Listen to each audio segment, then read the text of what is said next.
Okay, dear guests, if I could ask you to take a seat, we are just about to start.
Okay, we're now about to begin, so if I could ask you all to take your seats. Thank you very much.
We have connected cities around the world and millions of people who inhabit them. We have worked together to overcome different challenges. We have shared experiences to inspire one another. We have made our ideas the core of our actions. Our shared goal remains the same, making food systems more sustainable, fair, safe, nutritious, inclusive and climate friendly. We are ready to face future challenges, committed to leaving no one behind. Cities and territories are the beating heart of the Milan Urban Food Policy Pact. They are striving to build inclusive climate action, sustainable urban development, social equity, poverty reduction and circular economy, able to optimise resources and reduce waste. These are issues concerning us all.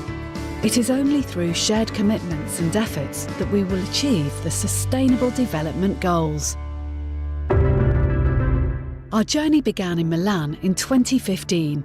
Following many months of preparation, the city was ready to host the Universal Expo on Feeding the Planet, Energy for Life, and to welcome mayors from over 100 cities worldwide gathered to sign the Milan Urban Food Policy Pact.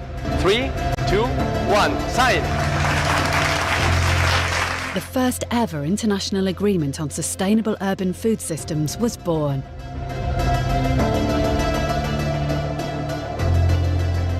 A document setting forth 37 recommended actions to inspire mayors and policymakers to tackle food-related challenges at the urban level.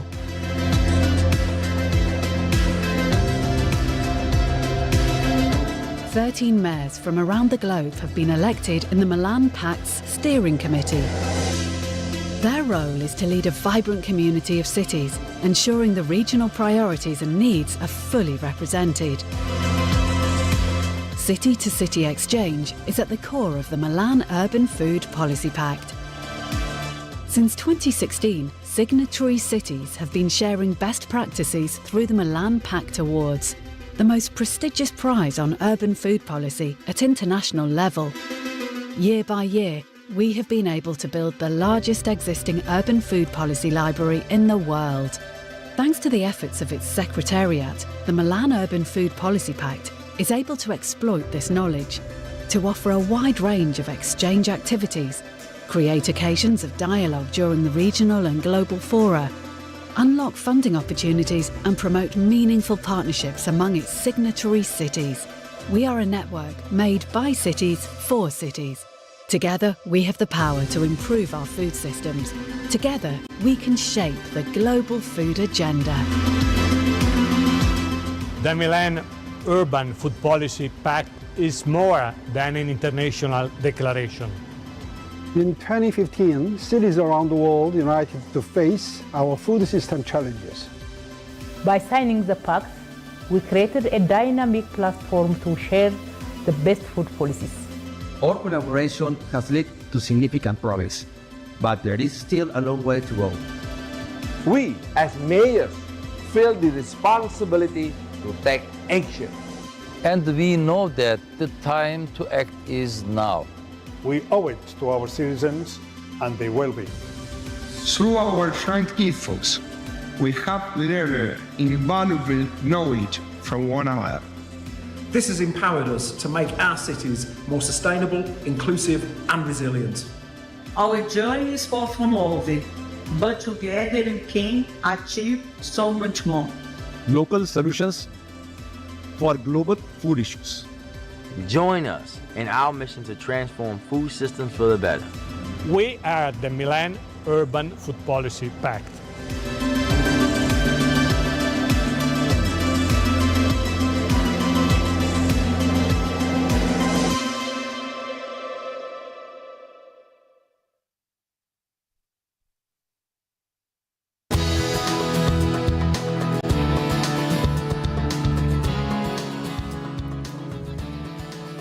Excellencies, ladies and gentlemen, distinguished guests, a very warm welcome to this Milan Urban Food Policy Pact Global Forum. My name is Natasha Foote. I'm an agri-food journalist focused on EU agri-food policy. I'm normally based in Brussels, so it is a real treat to be here with you all in the beautiful city of Milan, which we will all have the pleasure of exploring over the course of the next few days, or the next week, I should say, because we really have a full menu of activities for you this week. So it is wonderful to see so many faces here from all walks of life, full of energy, so a very warm welcome to you all and to our distinguished guests. And seeing so many of you here today is really a testament to the work of the Milan Pact over the past decade, yes, over the last 10 years. We've just seen a snippet of the work of the Milan Pact in the video. We're going to dig deeper because this is what we're here to celebrate and learn about this week. So let's do a little bit of number crunching before we start. We're very happy to welcome today over 600 participants joining us from over 100 cities from across the world. And there are more than 50 activities this week, thanks to the work, the tireless work, I should say, of more than 40 local and international partners. That's some very impressive numbers. And I'm very happy to have the chance to play a small role this week in steering some of the discussions that we will be hearing. So a few housekeeping points from me before we kick off. Now, it's going to be quite a packed morning, so I have the challenge of keeping everyone on track. So for our speakers, a small plea at the beginning to please stick to your timing as much as possible. Some other technical bits, you should have received your interpretation headsets already for the translation. We are going to be hearing from people all over the world, so do make sure you have one of those if you need them, and I think hopefully by magic. Oh yes, there it is. There are the translation channels. If you need them, you can see number 1 for English, number 2 for French, number 3 for Spanish, number 4 for Italian. So if you need them, please go and get those now. Also, if you want to join the conversation online, and we really encourage you to do so, there is a social media hashtag, and that is hashtag MUFPP Global Forum. So I'll say it again, hashtag MUFPP Global Forum. So do get the conversation flowing there online. And one last point is that you should have all received your badges. Now, these are very important. You need to have them on you all the time, that you're with us for security reasons. So the motto is no badge, no fun. Please do keep hold of these throughout today, but also throughout the course of this week. Right, that's enough from me. Let's hear from the people you actually want to hear from, shall we? So it is my enormous pleasure to introduce to the stage, to kick off this event, Giuseppe Sala, who is the Mayor of Milan and Chair of the Milan Urban Food Policy Pact.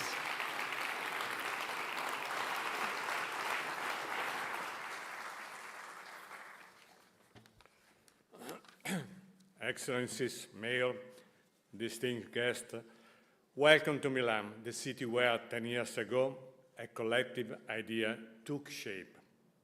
An idea that cities could lead the transformation of the global food system.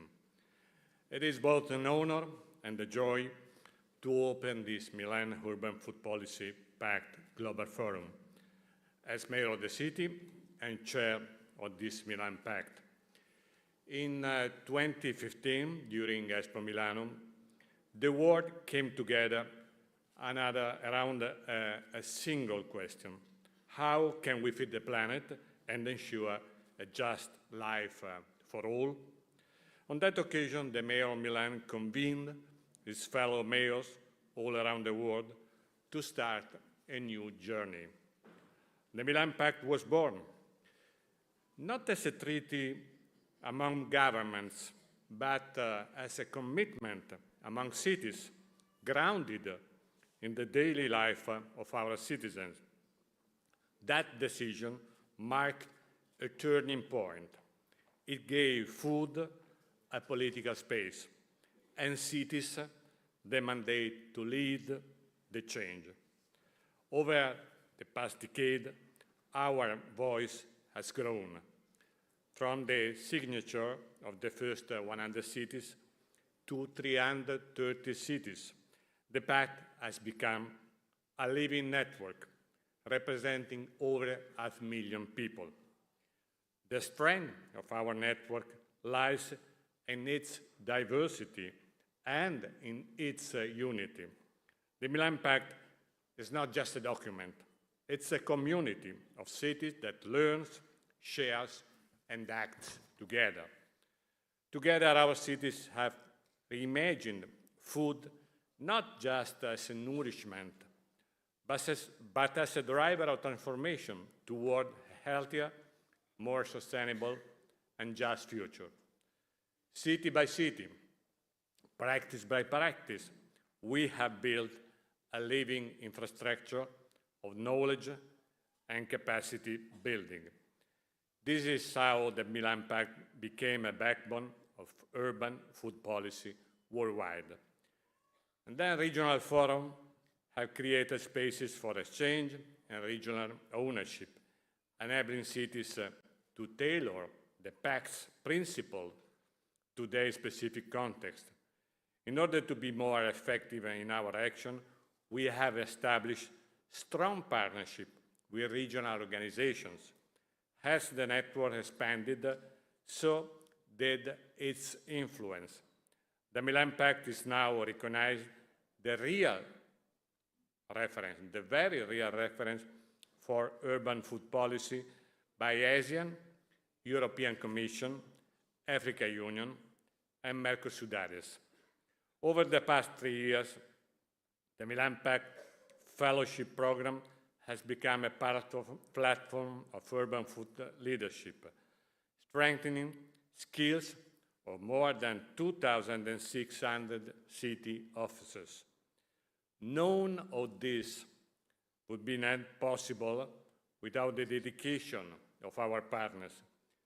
Who are our partners? International organizations, foundations, research centers, and civil society organizations that have stood beside us since the very beginning.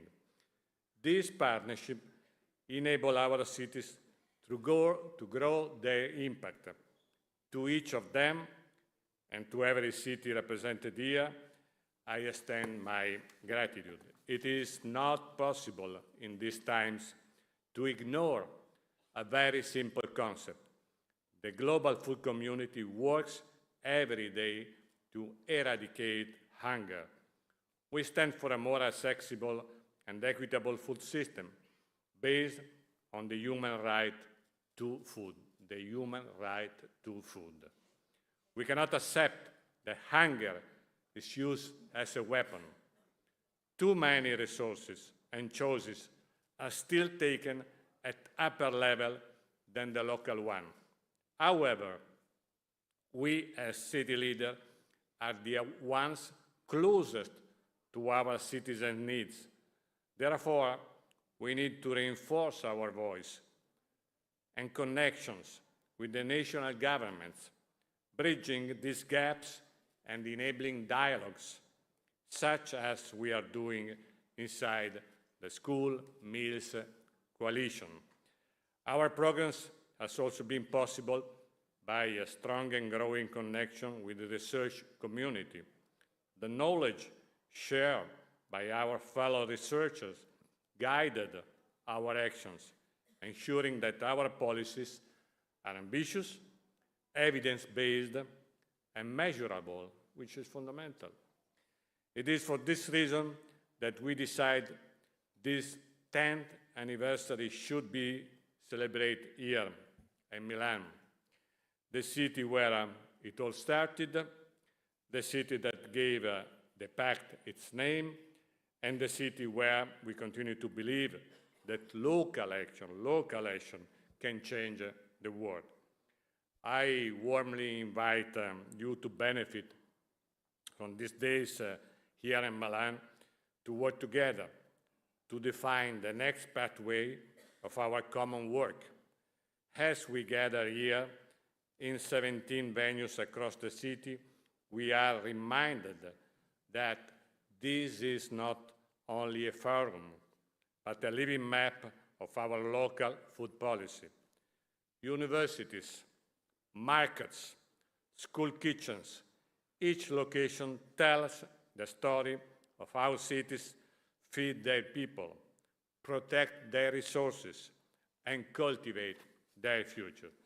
Now I want to express my deeply thanks to the Vice Mayor Scavuzzo, Anna, and to the Milan Pact Secretariat. Your commitment, energy, and expertise have been the backbone of this journey. I also want to deeply thank our hosts across the continents. Many of these mayors are present today. Let me thank especially our host here, the University of Milan, our co-conveners, the Cariplo Foundation, and the Italian Agency for Development Cooperation, along with our partners and sponsors. Without your contribution and work, and tough work, these remarkable days would not have been possible. The next decade will be crucial. If the past 10 years were about building the basis, the next 10 must be about deepening and accelerating change. We must strengthen regional cooperation, link our food policies to climate strategies, and expand the Milan Pact to reach new impact and new generation. Thank you for being here, for being part of this extraordinary decade, and all we will achieve in the future. Enjoy Milan, and welcome the Global Forum, building on a decade of a joint success, envisioning the future of urban food system. Thank you very much.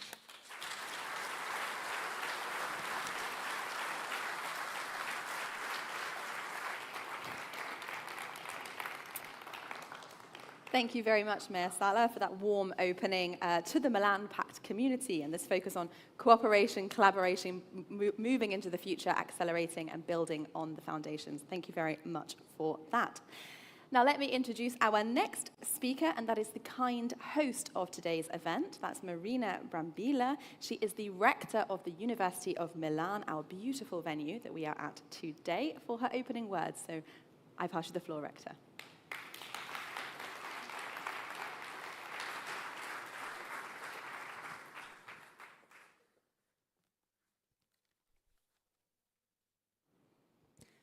Good morning, everybody, and thanks to Mayor Giuseppe Sala for his words. I would like to extend my warm welcome to all participants in the Milan Urban Food Policy Pact Global Forum, to the representatives of cities, institutions, and international organizations that are here today. It is an honor to host this important moment of dialogue here at the University of Milan, as we celebrate 10 years of the Milan Urban Food Policy Pact.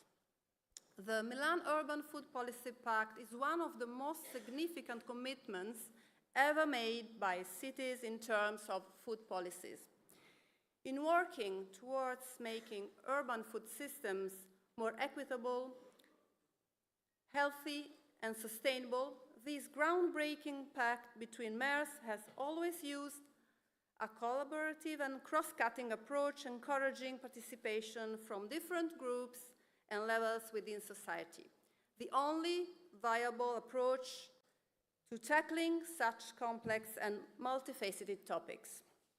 Today, Milan is once again hosting a global exchange on urban food systems, confirming its central role in driving international actions when it comes to addressing key issues for the future of our planet.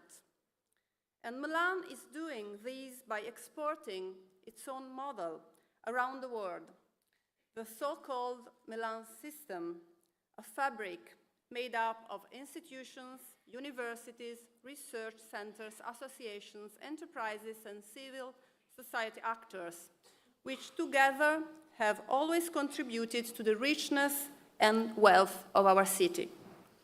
If we want to find innovative solutions to today's challenges, we need to build stronger bridges between different subject areas, increase our efforts to foster interdisciplinary research, and use scientific evidence to guide our decision-making processes and develop sustainable strategies.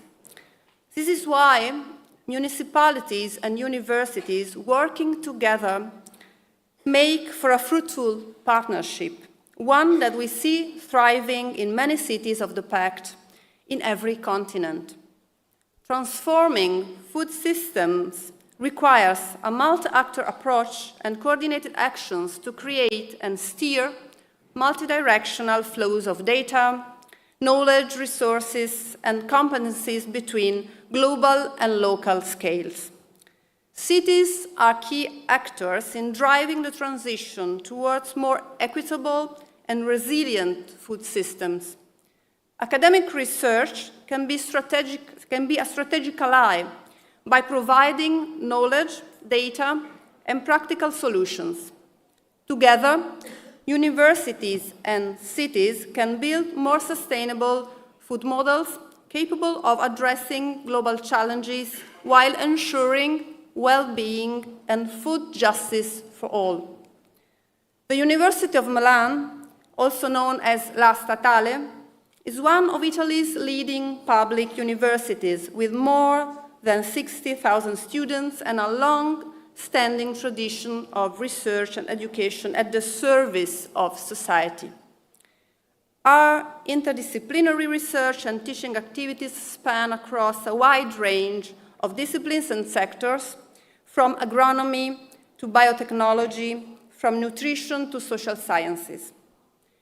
Over the 10 years that have passed since the World Expo 2015, the University of Milan has published 6,692 academic papers on topics related to sustainability and food policies. Currently, we have 200 active projects focusing on sustainable food systems, food security, and agri-food innovation.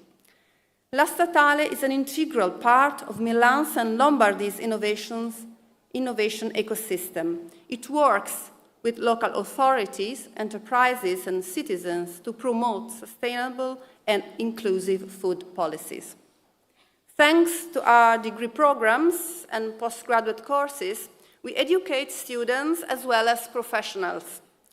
Our research efforts on food policies will receive a further boost thanks to the new science campus that the University of Milan is building on the former site of Expo 2015, now renamed MIND, Milan Innovation District.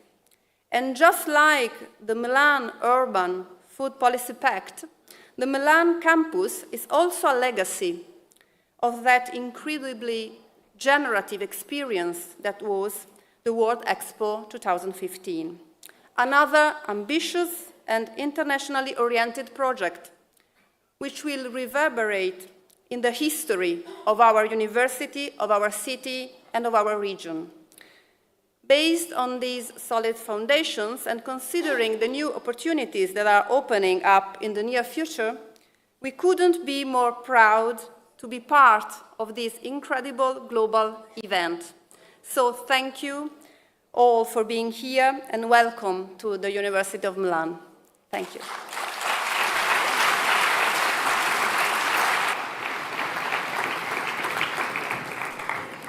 Thank you very much, Rector, for those opening words.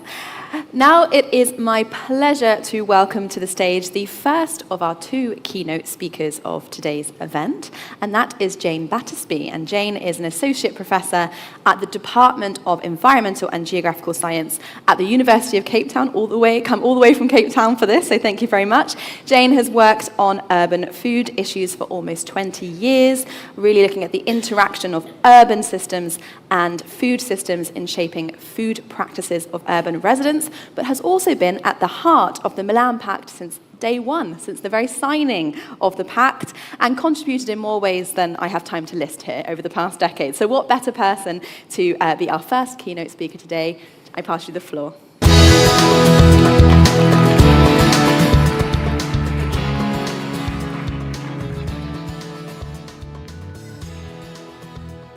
Okay. Well, good morning, everyone. It is a huge honor to be invited here to spend a little bit of time with you reflecting on the first 10 years and thinking about the pathway towards the next 10 years of the Pact. So 10 years ago, this very week, the Pact was signed, set the commitment, set the role of cities as transformative agents of food systems. 10 years ago, there were 113 signatories. As we've heard already, there are now more than 300 signatories. Not only that, but food issues in urban areas have become part of the global conversation. The Pact has led that, but we're also seeing increased interest by UN agencies, development agencies, all bringing the urban food to the fore. Last year I led the HLPE report on urban and peri-urban food systems, and next week in Rome at CFS, the recommendations are going to be ratified and it will be sent out into the world. So it's a really exciting moment to think about what is the future of urban food governance. And it's a really crucial moment because we are seeing a world of increased urban food challenges. We know globally that more than 3/4 of the world's food insecure population now live in urban and peri-urban areas. This is a shift in mindset. It is now an urban problem. Not only that, but over 70% of food consumed in the world, produced in the world, is consumed in cities. And cities are major drivers of food systems change. And although we have an urban reality, we have a much more urban future. In Africa alone, the urban population is set to increase from about 700 million to 1.4 billion by 2050. So we really need urban food policy action, both for the cities we have now and the cities of the future. But we're not doing this in the context of a stable world. We all know that we're in an interesting moment, right? There's financial austerity that is impacting our governments, impacting our academic institutions, our NGOs, our businesses.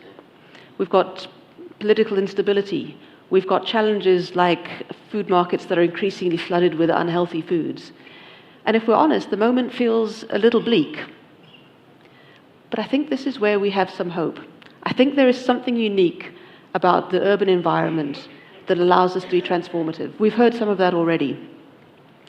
Now, the urban governance has power over aspects of the food system that are often neglected in national conversations. We think about the transformative power of investment in markets. We think about the role of things like zoning in protecting agricultural land, in shaping food environments. These are opportunities that are not seen at the national level, and a real opportunity for urban governments to come to the fore. We also know that urban governments are places where it's much more possible to break departmental silos, to develop integrated plans in ways that aren't possible at the national scale.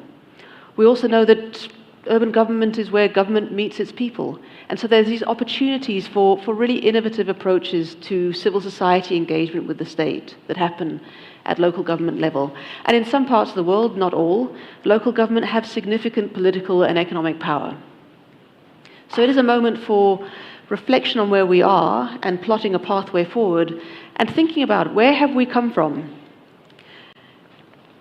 So we're celebrating 10 years of the Pact and we're looking to the future, but we need to take a moment to think about where we started and where we've got to. And this is a map of all the very strange people who attempted to swim the channel from England to France in 2025. And in some ways, this helps us to think about where we are with the Pact. In 2015, we started, and there were one or two starting places you can see on the English coast. There's the starting place of the cities that already had some engagement in urban food systems and started swimming the channel. And then there were a number of cities that started from nowhere, and were all swimming the channel together. What's immediately noticeable is that there is no single pathway, no direct line from point A to point B. And all of our journeys have been shaped by these strong currents. We've experienced COVID, we've experienced geopolitical uncertainties, we've experienced climate shocks, and they have all buffered our pathways. And in many cases, the Pact has been strengthened by drawing on each other's strengths and experiences. But if you look at the map, you'll see there are a couple of journeys that have been halted. The exhaustion hit in, people were taken safely back to shore, hopefully to be strengthened and to begin their journey again. And there's no reason to think that where we are in 2025, somewhere in the middle of the channel, is going to be any less eventful and any less challenging than the first half. And so the question is, how do we start to plan? How do we start to move forward from this? So I have a friend who swam the English Channel in the year 2000. She was part of a relay team. And for 18 years, she held the world record for the fastest team to get across the channel.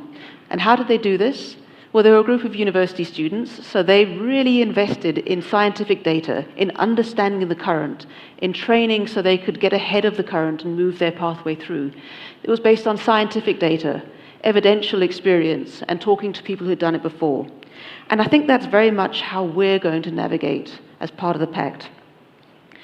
Building on rigorous data, experiential evidence, deep learning from good practice, rigorous planning and adaptability will be key to moving us forward. What's also noticeable in this map is that although there's a common starting place and a common goal, the common goal of a food system that is sustainable, diverse, resilient, safe and nourishing, there's no single endpoint. You'll see all these different points of landing. And I think this is really important. We might have a common shared goal of moving towards this kind of food system, but it's going to look different in all the places that we occupy. Our food systems and how people are able to interact with them are shaped by our histories, our geographies, our political structures, economics and cultures. And so we can't be too prescriptive on what it is we want people to achieve to. We need to be in agreement around principles and open to learn across contexts, but recognize that we're all on our own journeys. So how do we do this?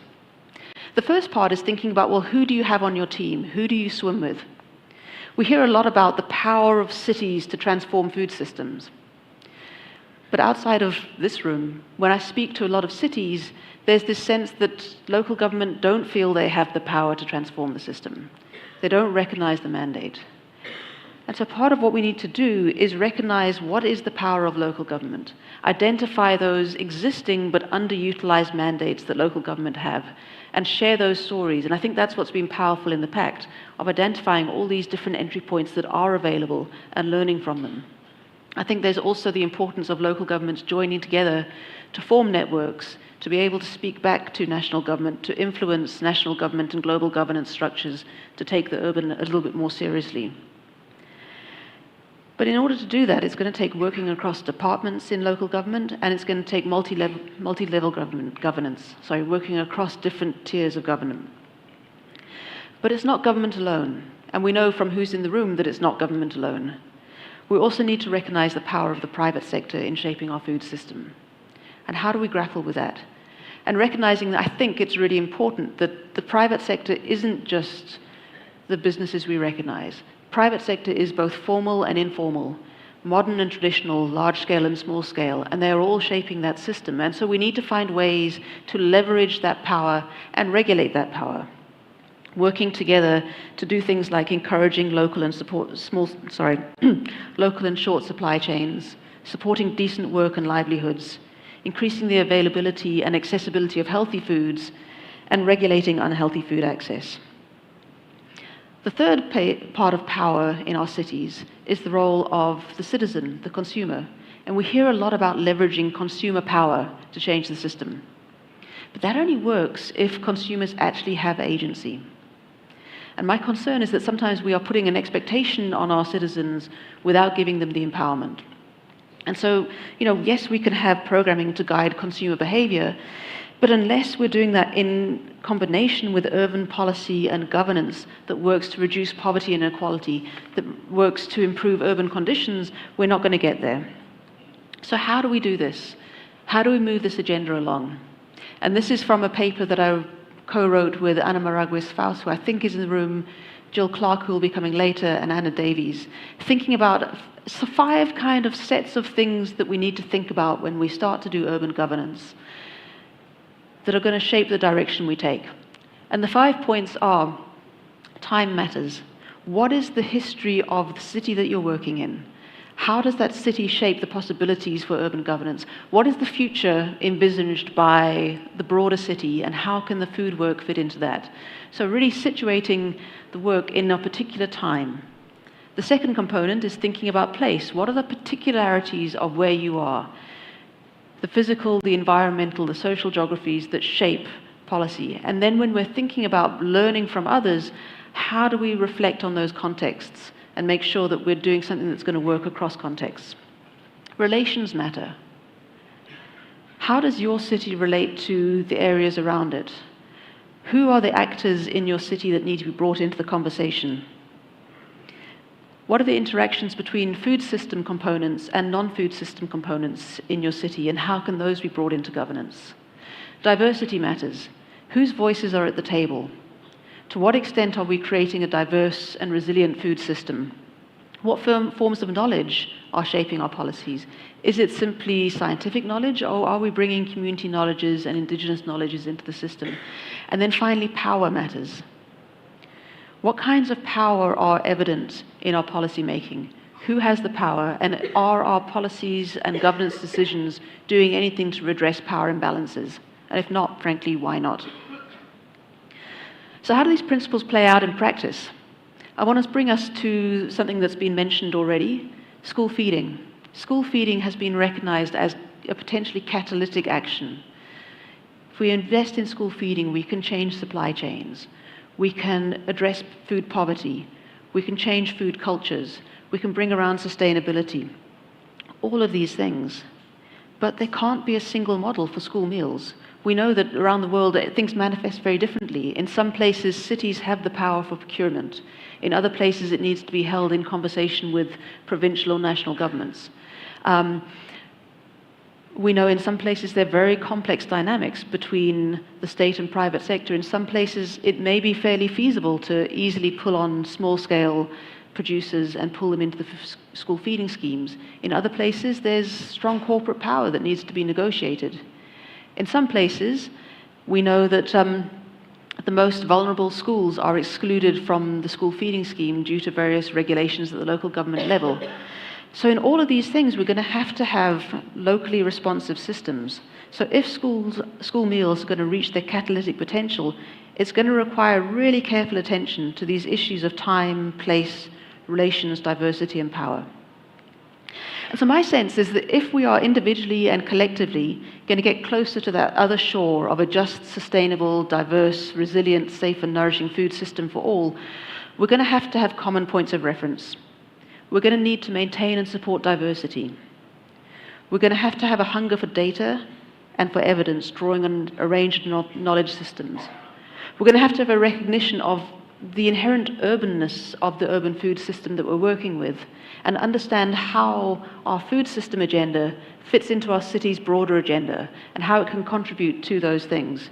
And we're going to need this commitment to transversal, multi-level, and multi-actor governance. It's also going to need a commitment to learn from each other, and that's what a lot of this week is. But it needs to go beyond simple stories of success. We need to commit to diving deeply and honestly into what has and hasn't worked and why, and what we can learn from both success and failures. So in my context in Cape Town, this means working with rather than against the food system that feeds the urban poor, working with the complex politics of formality and informality, recognizing deep political contestations and sitting in that discomfort in these spaces of collaboration, working with community activists to drive food system transformation. And this is what it looks like where I'm from, but what does it look like where you're from? And so I conclude by asking this of our mayors who are going to come and speak to us just now, but asking of all of us in the room, what does this look like in your context? So essentially, just to come back and overstretch that channel swimming metaphor, let's swim across this channel together and use our collective knowledge to overcome those barriers, to tell each other where those channels and those currents are that we're going to have to navigate. Let's continue to learn from each other and to encourage those who are just dipping their toes into the water to get in. I thank you. I will see you on the other side. Thank you very much.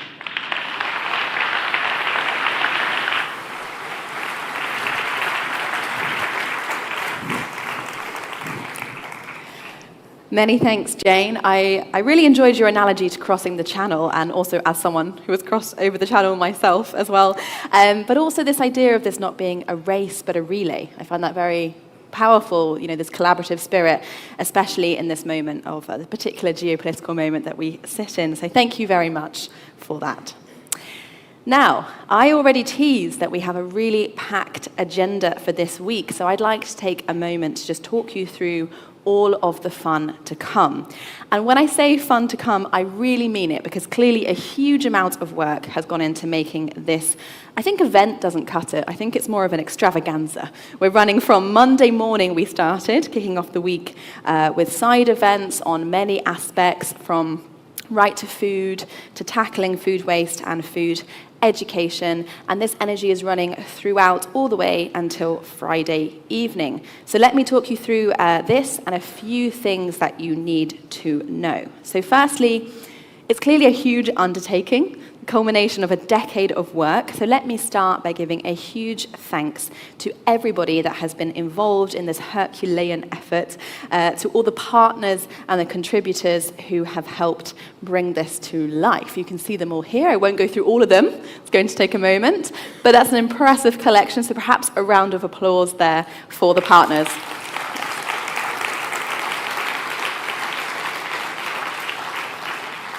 Very impressive. So thank you, a huge thank you there.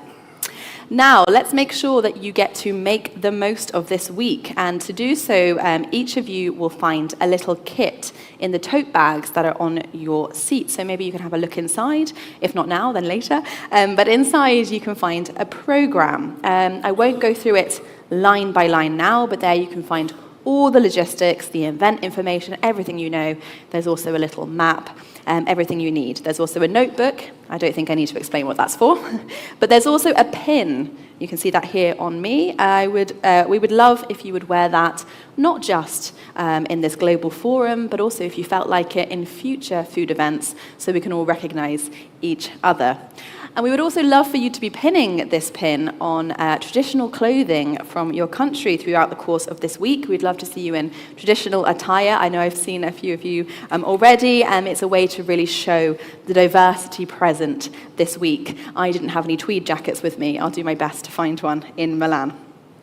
Now, an important reminder that if there is something you really want to go to, you must register for this on the website. That's really important because these sessions are filling up and some are actually already full. So equally, if you want to change your mind and go to another session, please do update your preferences there so we can accommodate everyone. And this is especially important when it comes to the parallel sessions. I think perhaps we'll show in a moment on the screen, but the parallel sessions are the ones in yellow on your program. So we have to make sure we can squeeze everyone in. Also to say that you can find all the logistical information on the website if you prefer to have it all in one place. And there you can also find the list of everyone that is attending.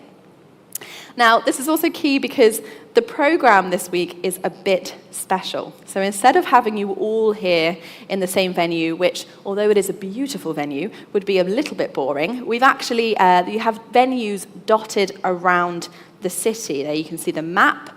Don't worry if you can't see it in detail. You'll have it all, the details in your program. Now, this is a way to discover the beautiful city of Milan, also a way to keep us fit and healthy and energized for the discussions to come, so very in keeping with the aims of the Milan Pact. And there are really some beautiful venues to discover, which brings me to my next point. You'll also find in your kit some passports. There will be stamps to collect at each of the venues that you visit, including this one. So if you want to go in the break and get your stamps, please do play along and fill up your passport to make sure that you fully make the most of your time here in Milan. So let me say a quick word about a few of these venues that you have the chance to visit over the coming week, and I'll give you a little taster of some of the highlights of the next few days. So something really special this week is that there are a number of field visits where you can really see firsthand the work of the Milan food policy. So that includes things like one of the food aid hubs was actually awarded the Earthshot Prize back in 2021, or the wholesale market of the city on Thursday morning. There's also a chance on Friday morning to see the kitchen centres of the Milan Ristorazione, my best Italian accent, who are preparing meals for school children in Milan's schools. On Friday, there are some opportunities to explore further afield. So that includes a wastewater plant that transforms wastewater into clean water for agriculture. And there's another visit to a bio-waste management plant who transforms the organic waste from the city into other key resources like compost, biogas, and electricity.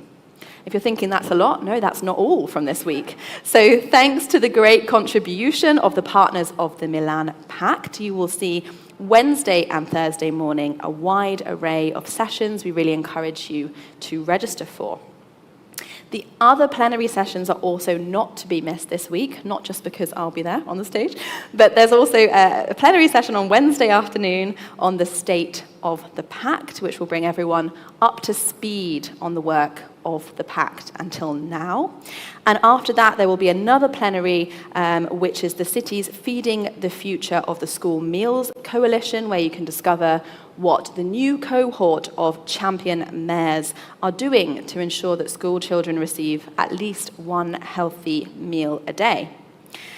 And then a moment which is really a highlight of the week, which is the Milan Pact Awards ceremony. It's in a beautiful theatre next to the castle, and it's the moment to reveal all the winners of this edition of the Milan Pact Awards, so really not a moment to miss.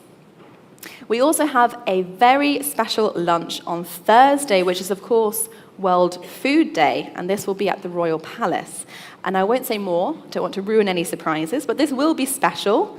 Also, it's because this is where the story first began. It's where the pact was first signed, so it's really a full circle moment.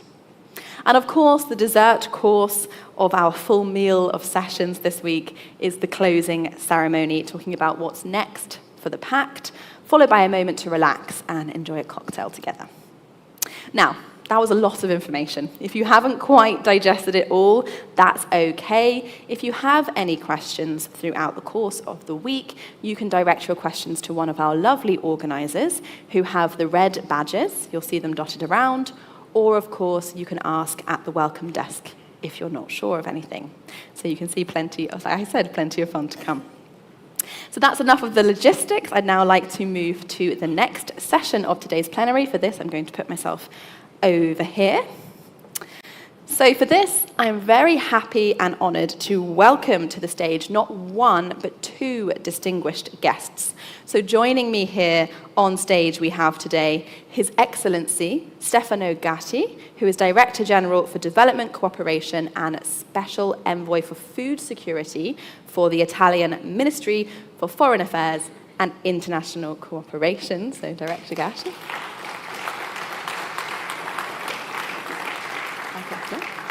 Thank you. We also have with us today Her Excellency Nosipho Nausca-Jean Jezile, who is chairperson of the Committee on World Food Security, as well as the ambassador here in Italy in Rome and permanent representative of the Republic of South Africa to the United Nations agencies in Rome. So welcome to the stage.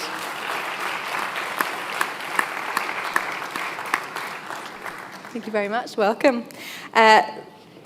Honour and a pleasure to have you both on stage with me here. So this is really a moment to situate city-level action in a wider context, so really exploring the work from a multi-governance level perspective. So I'd like to firstly start at the national level and bring in Director General Gatti for the Italian perspective. I know the Italian ministry has been supporting the Milan Pact over the last few years, since 2023. There's a close relationship there. So let me pass you the floor to speak from the perspective of our host country. And I'll pass you a microphone.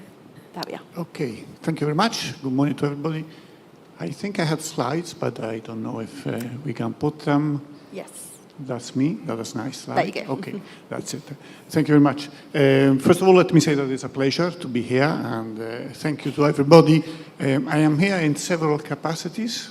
Obviously, as representative of the government of Italy, I am the Director General for Development Cooperation and also Special Envoy for Food Security of the government of Italy. But all this started 10 years ago at the Expo. Actually, for me, it started a little bit more because I arrived in Milan in 2009 and to serve as one of the directors of World Expo 2015 and of the Expo company, which Giuseppe Sala was our big boss at the time. So it has been a journey with several people, a number of friends, I see them there in front of us. And the first thing I want to say, if I can have a slide going on, I don't know if I have it or not, it's difficult to see it from here, can we have see it? So let me first of all say this. Expo 2015 has been a key global event in raising awareness and the need for sustainable transformation of food systems and the challenges of food security. You have heard this, and the Milan Urban Food Policy Pact is one of the creation of this important event. But that is one piece of a very important puzzle, because from that experience, having a World Expo in Italy on food and feeding the planet, that was a new challenge, has given life to what? To Italian food diplomacy. So of many years of activities, in 10 years of activities, which the Milan Urban Food Policy Pact was step number one, was the first initiative that was launched.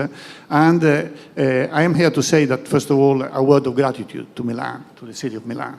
Milan played a crucial role as a host city and became also one of the first promoters of an international commitment. So it was not only about organizing an expo, it was about opening up a path, a collaboration, and international activities that the city of Milan has been taken forward.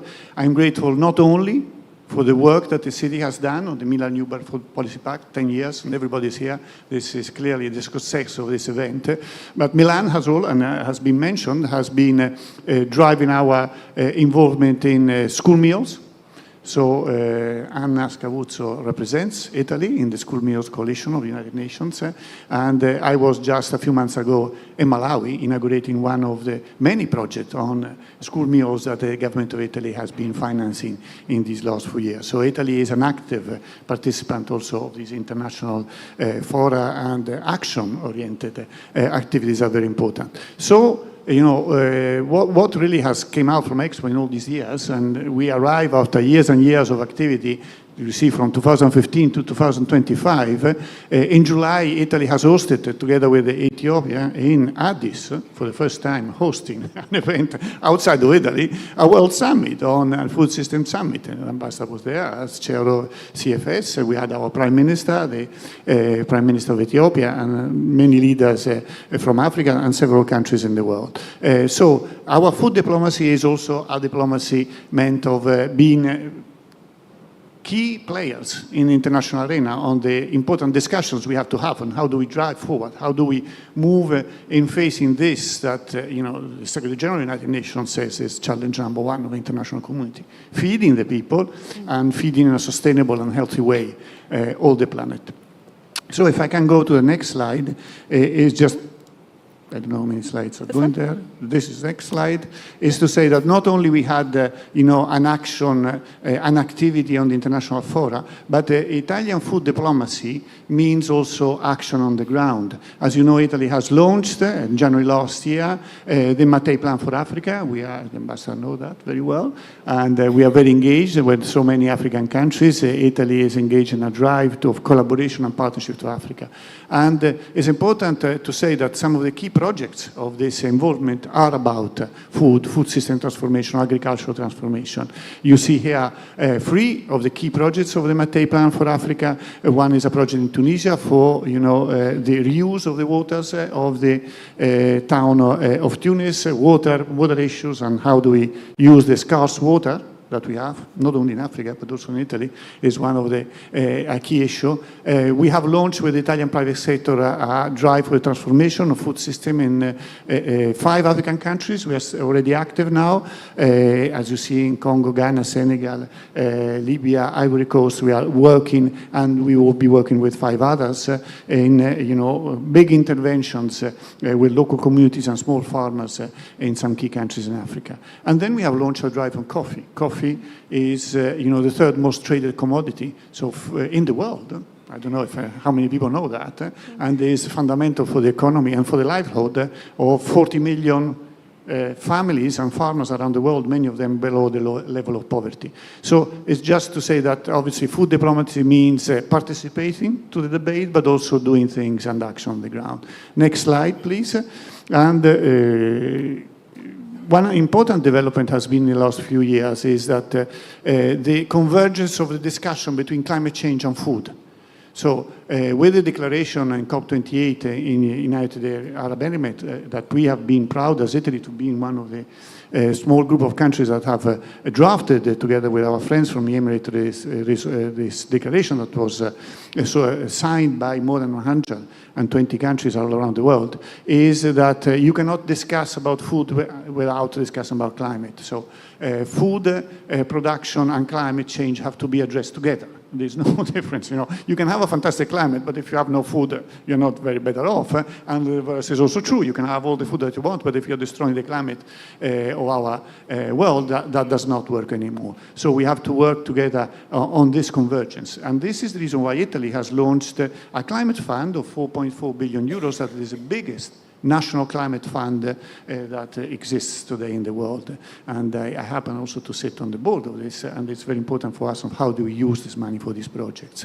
I go to last year. Last year, as you know, Italy has hosted the G7. We had the presidency of the G7, and it's important that G7 leaders decided to dedicate a declaration on food once again. So, you know, the Apulia Food System Initiative that was launched with a number of key initiatives that we are now continuing to pursue with our G7 partners and many other partners. So we are there, we are working very hard, and let me come back, next slide, on cities. So anyway, we know that cities, there's a saying, all politics is local, so the mayors that are here know that this is very much true.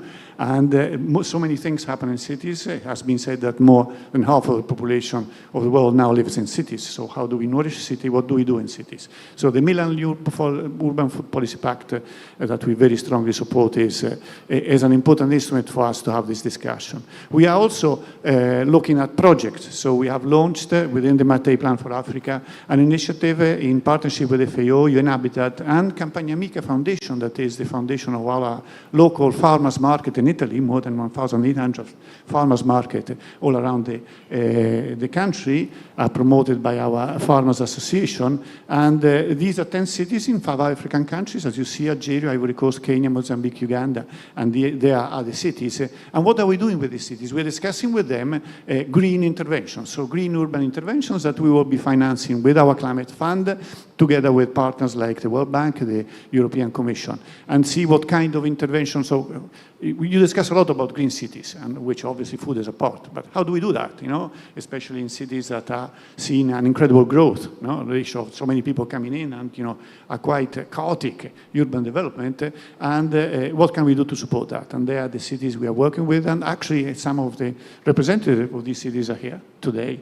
So this is an important action that we are taking forward. Next slide. Last one also, yes, thank you. Obviously, we are doing a lot, but we will continue to do that. Just one very final word to say that the Milan Urban Food Policy Pact has been supported. Obviously, it's not thanks to us, it's thanks to Milan and the cities and the partners, but we have been supporting this with our development agency through a convention that expires at the end of this year. So Anna has been chasing me all around the world for the renewal of the convention. So we will be renewing this convention in the next 3 years, and we will continue to support the work of Milan in this very important endeavor. Thank you very much. Excellent, thank you. Thank you very much for that. Let's go to the next. Yeah, many thanks for that. And we've heard there the flavor from, what the Italian, all this work, an enormous amount of work going in there. Let me zoom out a bit further here and pass you the floor. Her Excellency Nosipho, bringing the international flavor to our conversations today. Hopefully your microphone. Yes, I think that's on. Yes, it is. All right, good morning. Thank you very much for having me. And firstly, just following after both Professor Jane Battersby from the University of Cape Town and, of course, Ambassador or Director General Gatti, I still call you Ambassador. Of course, what a pleasure to be here today, both to listen and also having heard that we are not on a race, but a relay, which is a relay for long-term sustainability of the future of the cities and the future of humanity. And of course, learning amongst each other also means we must celebrate the incredible momentum that you've built through the Milan Urban Food Policy. And just having listened to what Italy is focusing on in terms of food diplomacy, it means that today we can talk with leaders in our countries about the future of food security.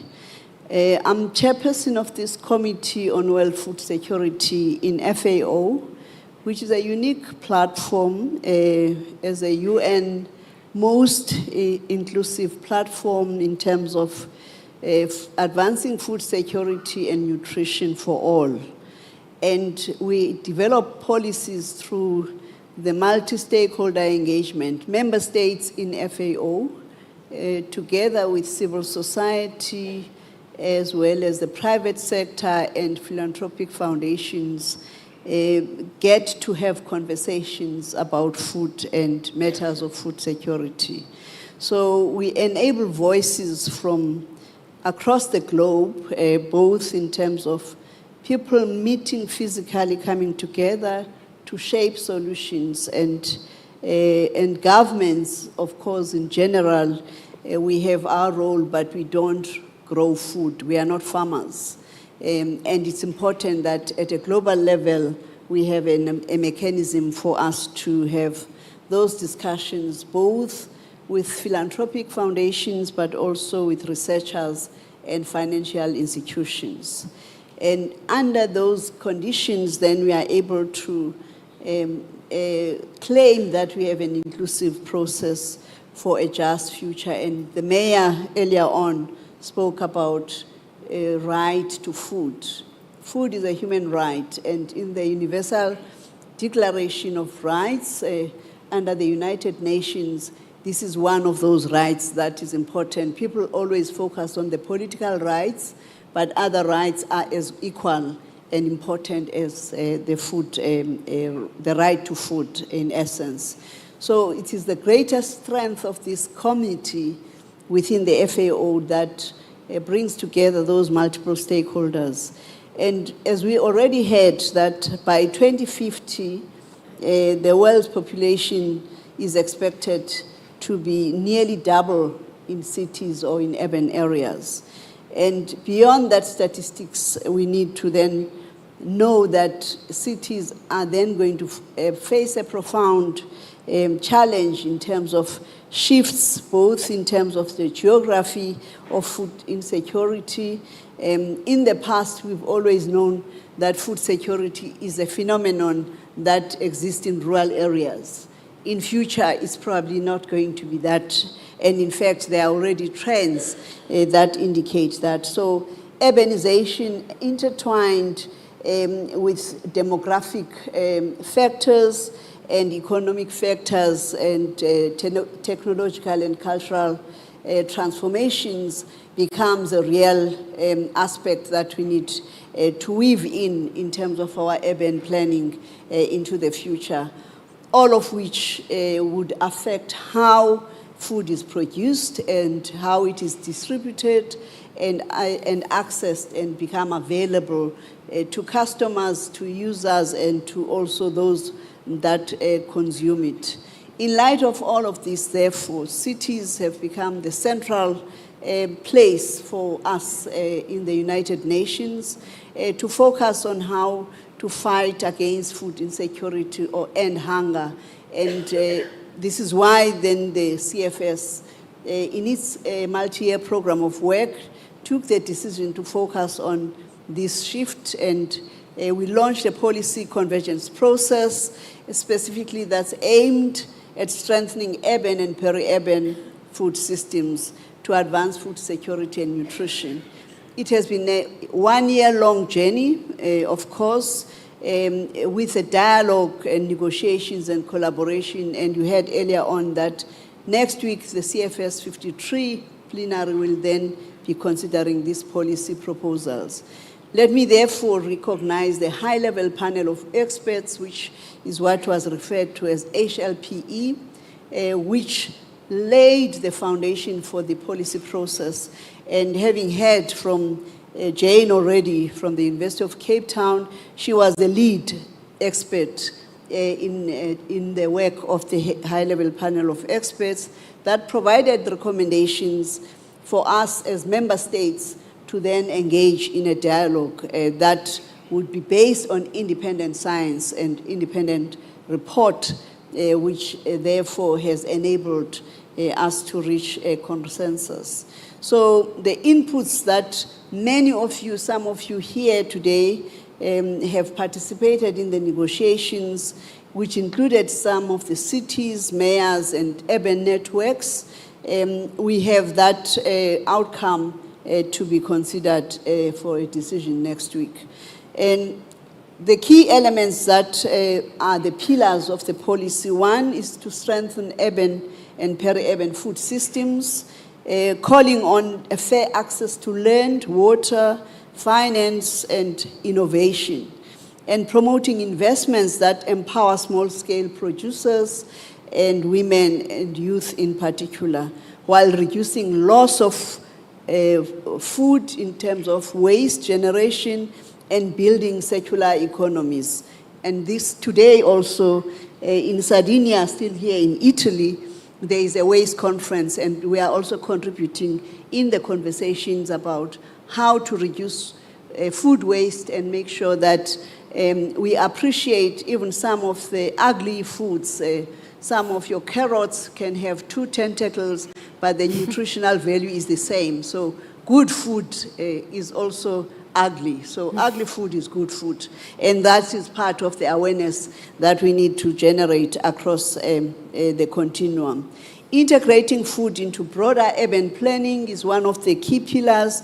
Again, here we also acknowledge that food security does not exist in a vacuum. It is linked to housing, health, transport, education, and decent work. Planning cities that nourish people means that making food part of the urban development conversation, but also shaping or being shaped by our different cultures and appreciation. And lastly, enhancing governance and coordination.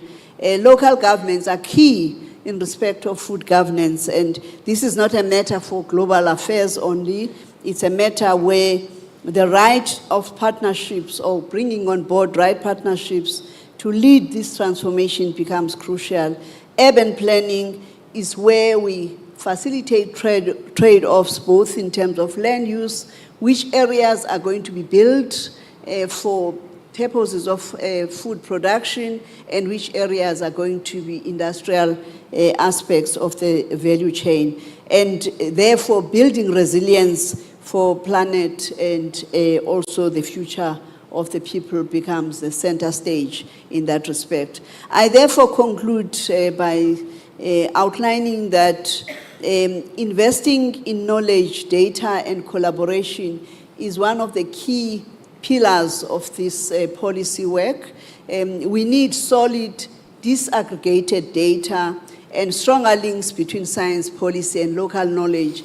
And as DG Gatti was outlining, countries where they are making investments in the context of the Piano Mattei, you need data to actually validate most of those interventions and bilateral cooperation. I conclude by calling on all of us to take action, urging you today to explore how the Committee on World Food Security policy recommendations can support your local work as cities, adapt them and build on them, both in terms of your local bylaws as well as in ways that meets the needs of your communities. They are not just words on paper, they are tools. With your leadership, we can shape food systems that are equitable, resilient, and sustainable, that would deliver food security and nutrition for all, not just for today, but also for our future generations. I thank you.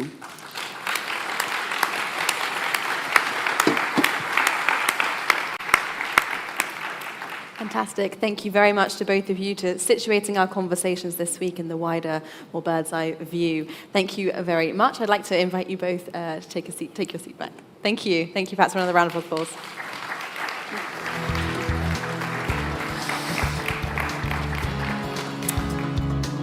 Excellent. And now it's time for arguably the most important part of every food-focused event, and that's the part with the food. So we're going to have a short break now for some refreshments, and I would just like to highlight one thing, that this is not actually your usual finger food. So let me speak you through this before we all dash off for coffee. The food today, as with the rest of the week, has actually been prepared by Milano Ristorazione with the same people who are delivering food to all of the school children in Milan. So we'll be having a taste of the local sustainable food that they're serving up in schools in Milan. So firstly, a huge thank you to them for taking on this job, for keeping our bellies full, keeping us happy all week. So do keep them in mind as you're eating, that you're tasting a core ingredient of the Milan food policy's work. And with that, I let you go for coffee and break, and I will see you after the break. Thank you very much.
Okay, if I could ask everyone to come back to your seats, we're about to kick off with the second half of today's plenary session.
Okay. Hello, everyone. Hello, and welcome back. I hope that you're all caffeinated and you're fueled with good food and ready and raring for the next part of our event. So, I'm going to wait for a few stragglers to be sat down. Let me just say before we kick off, can I please remind everyone to make sure that you have your headsets for translation, and that is because there will be a very important speech at the end of this plenary session in Italian. So if you do need translation, just make sure to go and get those headsets now so you don't miss out. But now, let me pass you into the very capable hands of Filippo Gavazzeni, who is Director of the Milan Urban Food Policy Pact. He's going to steer the conversations over the next session.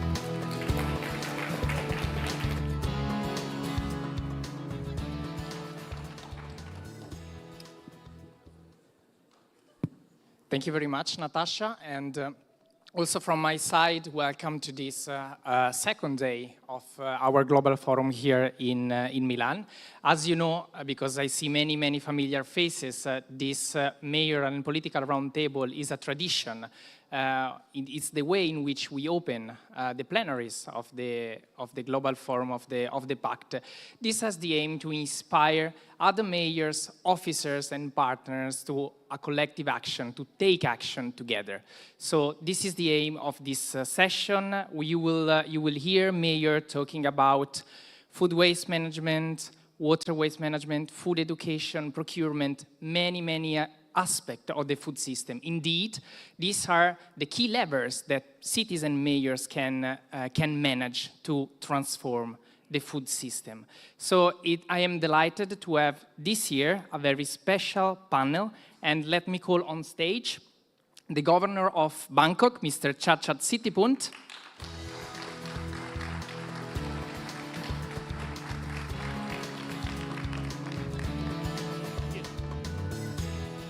And then we have the mayor of Bethlehem, Maher Kanawati.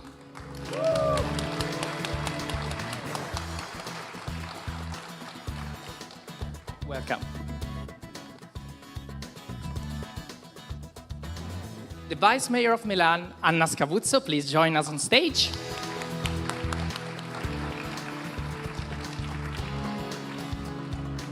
The deputy mayor of Paris, Audrey Pulvar. And the mayor of Quelimane, Manuel de Araujo. Welcome.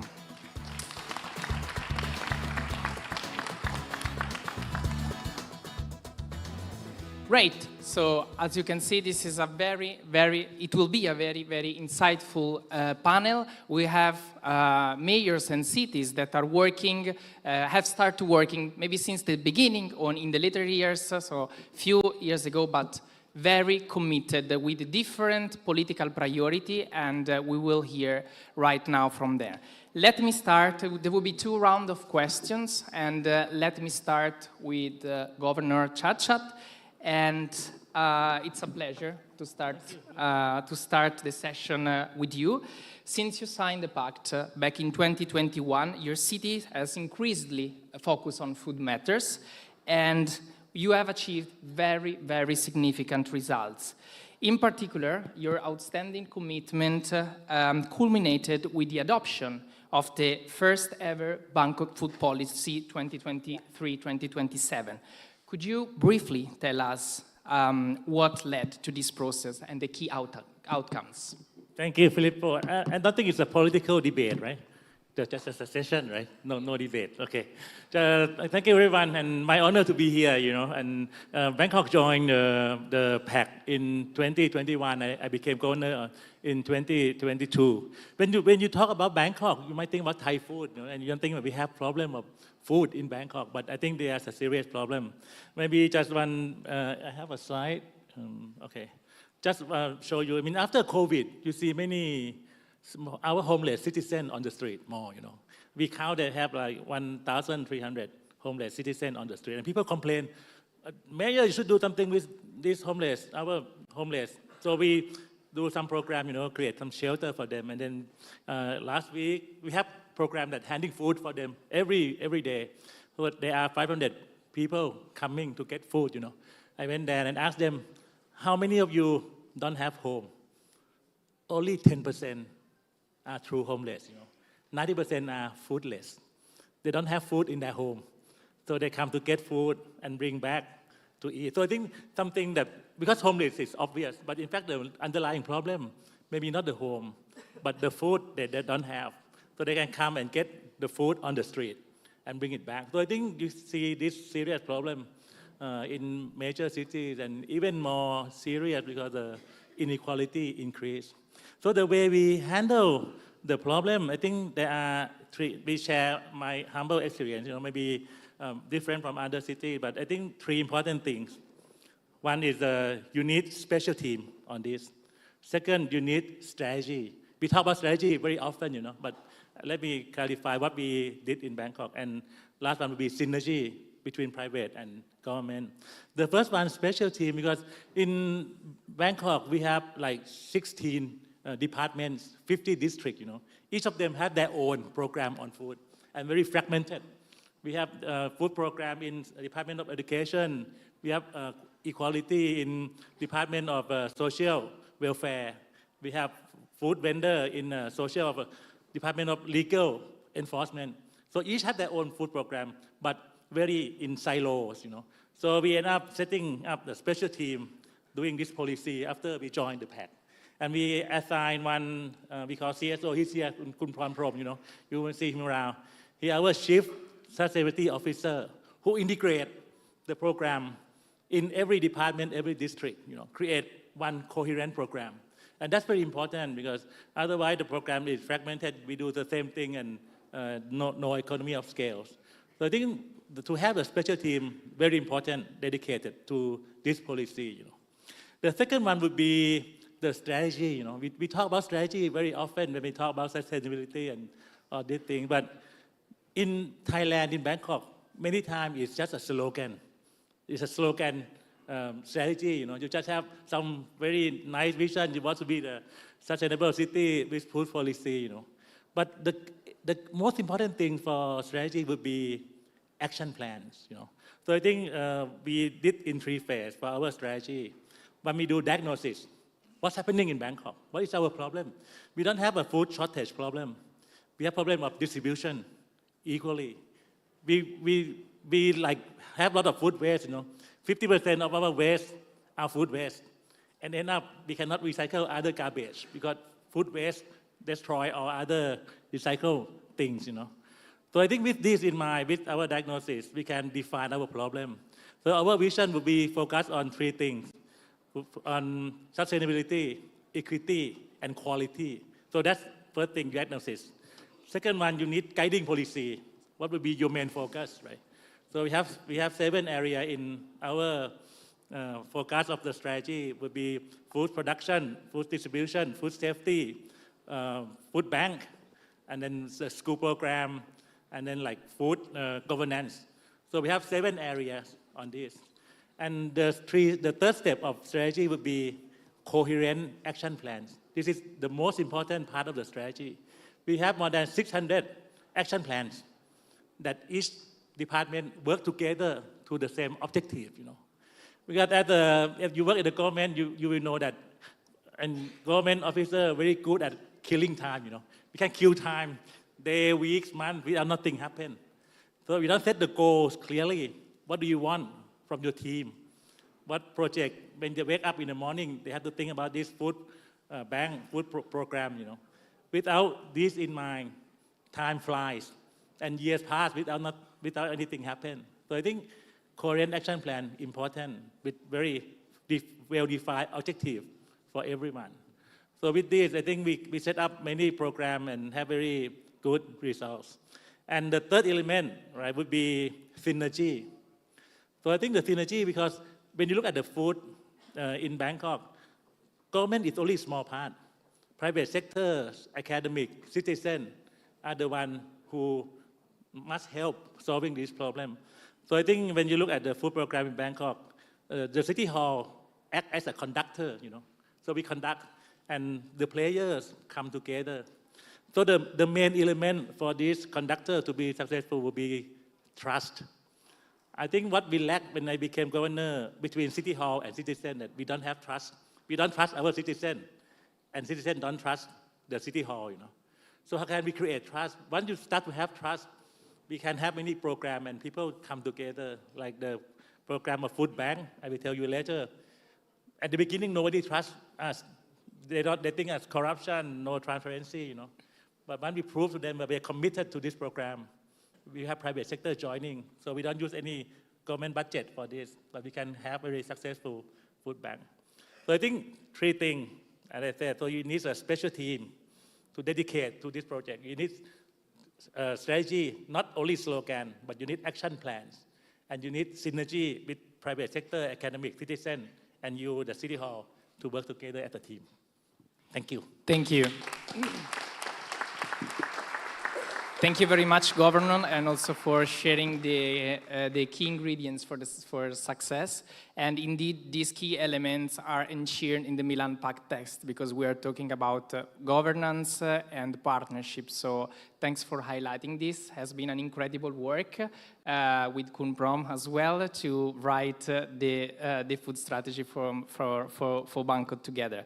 So let's now move to another region, and it's my pleasure. We are all particularly delighted to have you here. Thanks for this extra effort.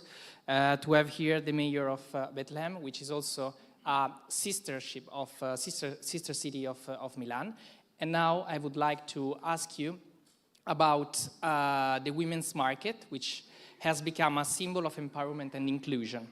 Could you share how this initiative has strengthened women's economic participation and social visibility, and how it connects with your city's broader vision for inclusive urban development? Thank you. Good morning, everybody. First of all, I would like to thank the City of Milan, represented in Brother Giuseppe Sala, the Mayor of Milan, and my sister, the Deputy Mayor of Milan, for the heartfelt welcoming to the city of Bethlehem, to us in Milan, and to thank the Italian people for the love and the support that they have shown on the streets of Milan and all other Italian cities. And also would like to thank all of those who marched for humanity, who marched for justice, and who marched for the free Palestine. Thank you. Thank you. Thank you. Thank you. Thank you.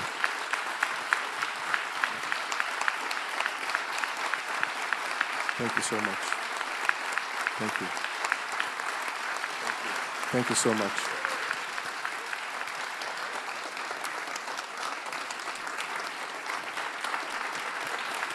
Thank you.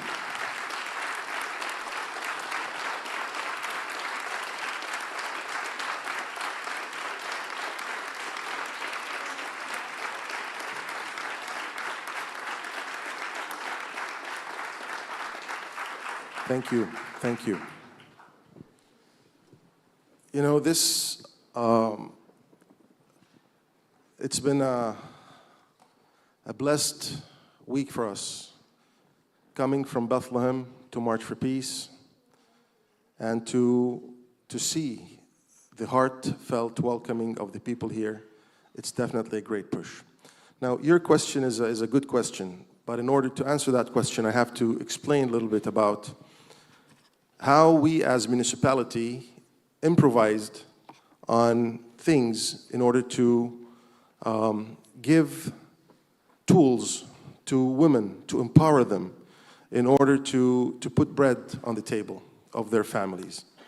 I have one slide, and it's only one slide that I would like to show you.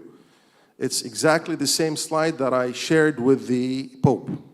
It was on the 24th of September. It's 15 days ago. I don't know. Do we have the slide? Let me ask in the backstage if you can put the slide in the meantime if you want to continue. Okay. Maybe I can explain about... So basically, if we're talking about Bethlehem, it's just a simple example of a Palestinian city. And what goes on Bethlehem goes on all other Palestinian cities in the West Bank and in Gaza. You know, after September or October the 7th, 120,000 people lost their jobs. 96% of them are men. And those men used to work on the other side of the wall, not in Palestine. And all of those men had a great income before the war, and so they had loans and they had a great income. So they lived a good life compared with others in Palestine who worked in Palestine, because their wages were approximately 3 times more than the wages taken in Palestine. So after the war, the Israeli government stopped all of these permits to all of these men. And they had no job opportunities in Palestine, and also unemployment rate in Palestine, or especially in Bethlehem, because Bethlehem is known the city of pilgrims. And it's 80% of the income of the people of Bethlehem is coming from tourism. And of course, tourism went down to 0%. It's not only it's damaged, it's wiped out. So the unemployment rate jumped from 14% to 65%, and adding 120,000 workers without jobs made it impossible for people to continue. So what we did, we thought about a project for women, an empowering women, because we always, as locals, want to have our jam not from over the shelf, but from the mothers who are making those jams at home. Okay, so now we have the map that shows, because this map also shows, I don't know if you can read it from there because I cannot read it from here, but it shows Bethlehem. You know, Bethlehem used to be 37 square kilometers. Bethlehem after the war, or Bethlehem after the occupation, is only 7.3 kilometers square. We have lost approximately 30 kilometers. And so we have lost a lot of land, farmers' land. We have lost a lot of resources, and which made the decline of farmers a great or big decline in the past 80 years of the occupation. So we have here, just to show you also, all of these blue, if you see the blue color, these are the 28 settlements suffocating Bethlehem, taking lands from the city of Bethlehem and taking all of the resources. And these settlements, the population on these settlements, or these settlements, is 180,000 people. That's almost the same number of people living in the governorate of Bethlehem. So basically, we had to come up with some kind of programs to empower women. Because women, if you look at our universities, approximately 68% of the students are females. But unfortunately, that does not convert into businesses and jobs for women after they finish school. I think it's kind of a cultural thing. You know, women, they do need to be educated, but after they finish their education, they get married, and then they have the best job, which I believe also it's the best job, is to raise up the kids. But we needed to actually do something different. And we used to have a market in the city of Bethlehem, a market that we did every 3 months, once every 3 months, and we would invite those mothers and sisters and daughters to showcase and to present their production. It's either a handicraft or food or any kind of product that they would like to offer to the world, because it is not easy for anyone to start up a business. So we wanted to help those people to start up a business, and especially for mothers and sisters and daughters who had someone working on the other side of the city. So we decided we want to do a weekly market for the markets, for the mothers, in the square of Bethlehem, next to the square, which is a very beautiful place, and it's in the center of the city, so they can try to sell and try to see how we can help them by maybe packaging, by putting together resources on how to buy things and how to try to do it. And actually, we've had approximately 50 to 70 mothers and sisters and daughters every week on Saturday coming with a lot of ideas, fantastic ideas, great food, great homemade food that they offered to the public. And from there, we have followed approximately 20% of these women who went to the second step of opening their own business. And that was one of the things that we are proud of, that we actually empowered these ladies. And now they became business ladies or businesswomen that we are proud of.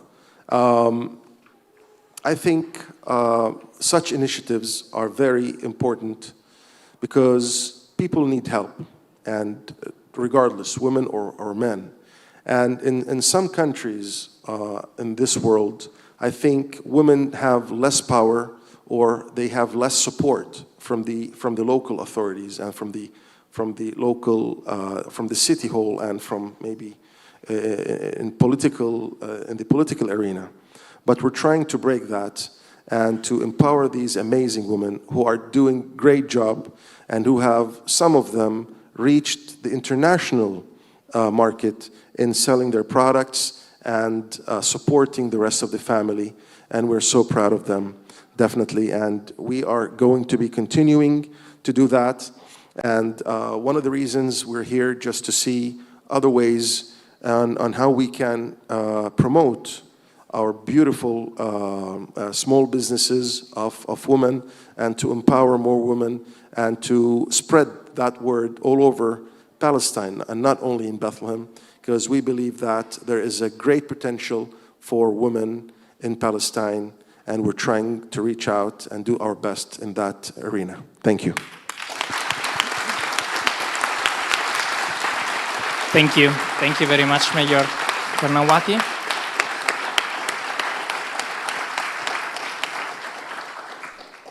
Thanks for your efforts. I think that it's clear that the Milan Pact community is with you and with the citizens of Bethlehem. And indeed, this work is a very important piece of work within the social and economic equity in the Milan Pact framework for action. So thanks for accomplishing this. Let's now move to our hosting city with the Vice Mayor of Milan, Anna Scavuzzo. As you know, we are celebrating the 10 years of the Pact, but we are also celebrating the 10 years of the Milan food policy.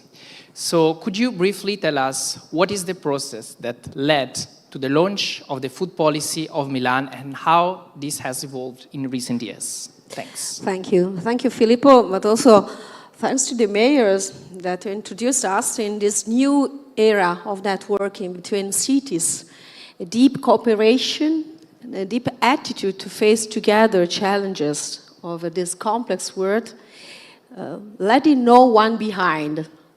And this is the starting point for us, because we share the same goals, the same attitudes, and we need also in some way to exchange our best practices, not to be alone in front of this complexity. For us, 2025 is a sort of symbolic year. And as Filippo mentioned, Milan now in 2025 underlined the importance of 10 years since the launch of the Milan Urban Food Policy Pact. That is a network. We are very proud of the activity, not just about our city and our presidents, but of the network itself. And the strengthening of our network in the protagonism of the cities and the capacity building of each of us. But as we know, we have also 10 years since our city council adopted the Milan food policy. For me, it's quite emotional here, and in this hall, a lot of people were present. At that time, I was member of the city council, and I remember that the process began in 2014, facing the path toward the exposition, and Carlo Petrini remember quite well that period. We have Mayor Giuliano Pisapia, and we were facing the exposition, but also with the idea not to have just a fair, but something that could also leave a legacy for the future of the city, of the cities, and of the world. The claim was feeding the planet, energy for life. Very emotional, but very responsible to carry on that idea. And realize also that food was a global challenge, but also a local one. So urban food policies could be crucial, not just projects based on food. Every community has food at its basis, but urban policies in that holistic vision that help us to be here together with the city planner, where the people responsible for logistics, of technology, schools, education, and everything is connected with food. And so we, at that time, launched a broad participatory process, because without people, you don't go anywhere. We engaged at that time 700 stakeholders, institutions, universities, business, NGOs, citizens, exactly like today. And we had the chance to identify the priorities for Milan's food future, because we shared the path since the beginning. The collaborative process led to the launch of the Milan food policy in 2015, and we have 5 priorities. At that time we had 4, and then the city council decided to add the 5th. First of all, right to food and water. We mentioned more than once this basis for us, right to food and water, everywhere for everybody. Ensuring healthy and sustainable diets for all is the way we underline this importance, but rights to food and water is directly. Supporting sustainable food production, and everything is connected with supply chain. Promoting food education and awareness. Reducing food waste. You remember Zero Pavilion at the beginning of the path for the exposition. It was just an image. It's a responsibility to share together. And last but not least, supporting scientific research in the agri-food sector in every data-driven policy. And nowadays, we focus attention exactly in this aspect of our food policies. So over the past decade, the policy has evolved, and I think that Filippo can understand easily what is the effort to go from vision to action, everyday action. And so we decided to establish partnership also here in Milan, exactly as you do in your city. We have a strong partnership with Fondazione Cariplo, developing actions and projects that became long-term programs, not just projects. At that time, we kept a multi-actor approach and built a participatory platform with our wide range of local stakeholders, and we engaged a new way of engaging people. We had community of practices, and I think it's very important also because we leave the floor to people and organizations, because civil society organizations, researchers, the private sector, also we mentioned before, and other public institutions shaped the implementation of the food policy and also the implementation of this network altogether. Our school meals systems was improved. Milano Istruzione has been mentioned more than once. We created food waste hubs, and in Bangkok we have the chance of speaking about this project very much. We recover surplus food and redistribute it to families in need, because we wanted to reduce food and addressing food security at the same time. Because if you focus attention to a policy, you have to keep together different goals, different instruments, different stakeholders. And I'm very proud to remember we won the Earthshot Prize in 2021 exactly with the food hubs, but also with this attitude towards the system. And so this is, I think, the most important thing I want to underline, because we have to renew our commitment, and I think that we have to renew this commitment exactly as we started, together with our city. And the reason why this Global Forum is spread all over the city as a key role for university, engage the citizens, schools, and also the private sector, propose the networking with other cities as a key asset. This is the way in which we want to plan also the next decades. Thank you. Thank you, Vice Mayor, also for your commitment along these years. You followed the pact since the very, very beginning. And I also see many elements in common with what the Governor of Banco just said. So it's very important to start with a food strategy with clear objective that can overcome the fragmentation of the policies in the different departments. Let's now move to Paris. So Paris has taken bold step indeed in transforming collective catering to promote more sustainable and fairer food systems. So could you explain us how collective catering has been redesignated in favor of local, organic, and also fair trade products? Thanks. Yes, absolutely. Thank you, Filippo. First, I'd like to say two things. I'd like to offer from Paris deep thoughts and hope for Bethlehem and for your country, for Palestinian people.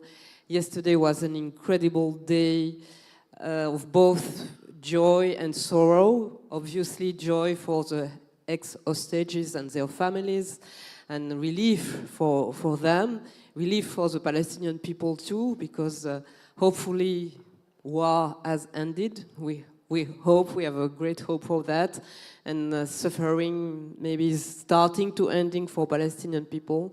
But you know that, you know the Mayor of Paris, and you know that Paris has been very involved, both with Jewish people, Israeli people, and Palestinian people for many years, and we and the Mayor of Paris advocate for the two-state solution, so we hope that peace will prevail in your country. And secondly, I would like to say happy birthday to the Milan Pact for urban food. Happy birthday! 10 years. It's a great achievement. And to answer your question, Filippo, first you need to consider that the fact that for Paris, agriculture and food, our system of agriculture and food, represents 23 to 25% of our greenhouse gas emissions. So it's a matter of climate impact, and for us, a matter of social justice. You need to address the issues about agriculture and food, thinking about decrease their impact on the environment, on the climate. But we also want to address it thinking about equal access and large access for the population to sustainable food. So we could have said, okay, for our collective catering, which represents 30 million meals a year in 1,300 places, nurseries, schools, retirement homes, etc. We could have said, okay, we want organic food, sustainable food for our collective catering, and we are Paris, we have the power, the tools of Paris, and so we issue a public procurement in order to have 100% of organic food, and no matter who answered to it, no matter how vegetables and fruits are cultivated, and no matter where they are coming from. But if we do that, it's easy for us because we've got the money to purchase this type of vegetable, fruits, and meat and fish. But it would be good for our consumers in the collective catering, but no impact on the national ground, on the national soil, no impact on the decrease of the amount of greenhouse gas emissions of the agricultural sector in France and around Paris. So we decided not only to improve the quality of our collective catering, but also to participate, to support, to participate in the ecological transition of the agriculture that feeds Paris. With our collective catering, we prepare between 100 and 130,000 to 150,000 meals a day. It's 30 million a year. It's, I could say, it's peanuts compared to the fact that every day in Paris, 8 million of meals are prepared or served, whether you prepare it at home or in a restaurant, etc. But public procurement with collective catering is a very powerful tool for local collectivities, local authorities. And that's why we decided to use this tool, this lever, in order to transform the agriculture that feeds us, that provides us food for our collective catering. And we didn't want to do it alone. We wanted to do it with other collectivities. And we wanted to improve the supply chain, the local supply chain. And when I say local, I mean 250 kilometers around Paris. That's the reason why we created a collective territorial association named Agri-Parisienne with 8 other local authorities. So there is Paris, there is the department of Lyon at the south of Paris, the department of Seine-Saint-Denis, and we gathered with several collectivities all along the Seine, the river Seine. So it's what we named le bassin de la Seine, so it's a Seine area, a large area, along the Seine, from Lyon, where it starts, until Le Havre, and the sea between France and Great Britain. And in all this big area, we are supporting the improvements of the supply chain of sustainable and organic agriculture, transformation, the logistic points, and the storage, etc., and the distribution to our collective catering. And more important, I wanted to build a net with reciprocity. Because we could have also said, okay, not only we want to decrease the greenhouse gas emissions coming from agriculture and food, not only we want to participate in the improvements of the supply chain of agriculture, sustainable and organic agricultural food around Paris in the Bassin de la Seine, but we want all of it for our collective catering. And so be it. No, we want reciprocity.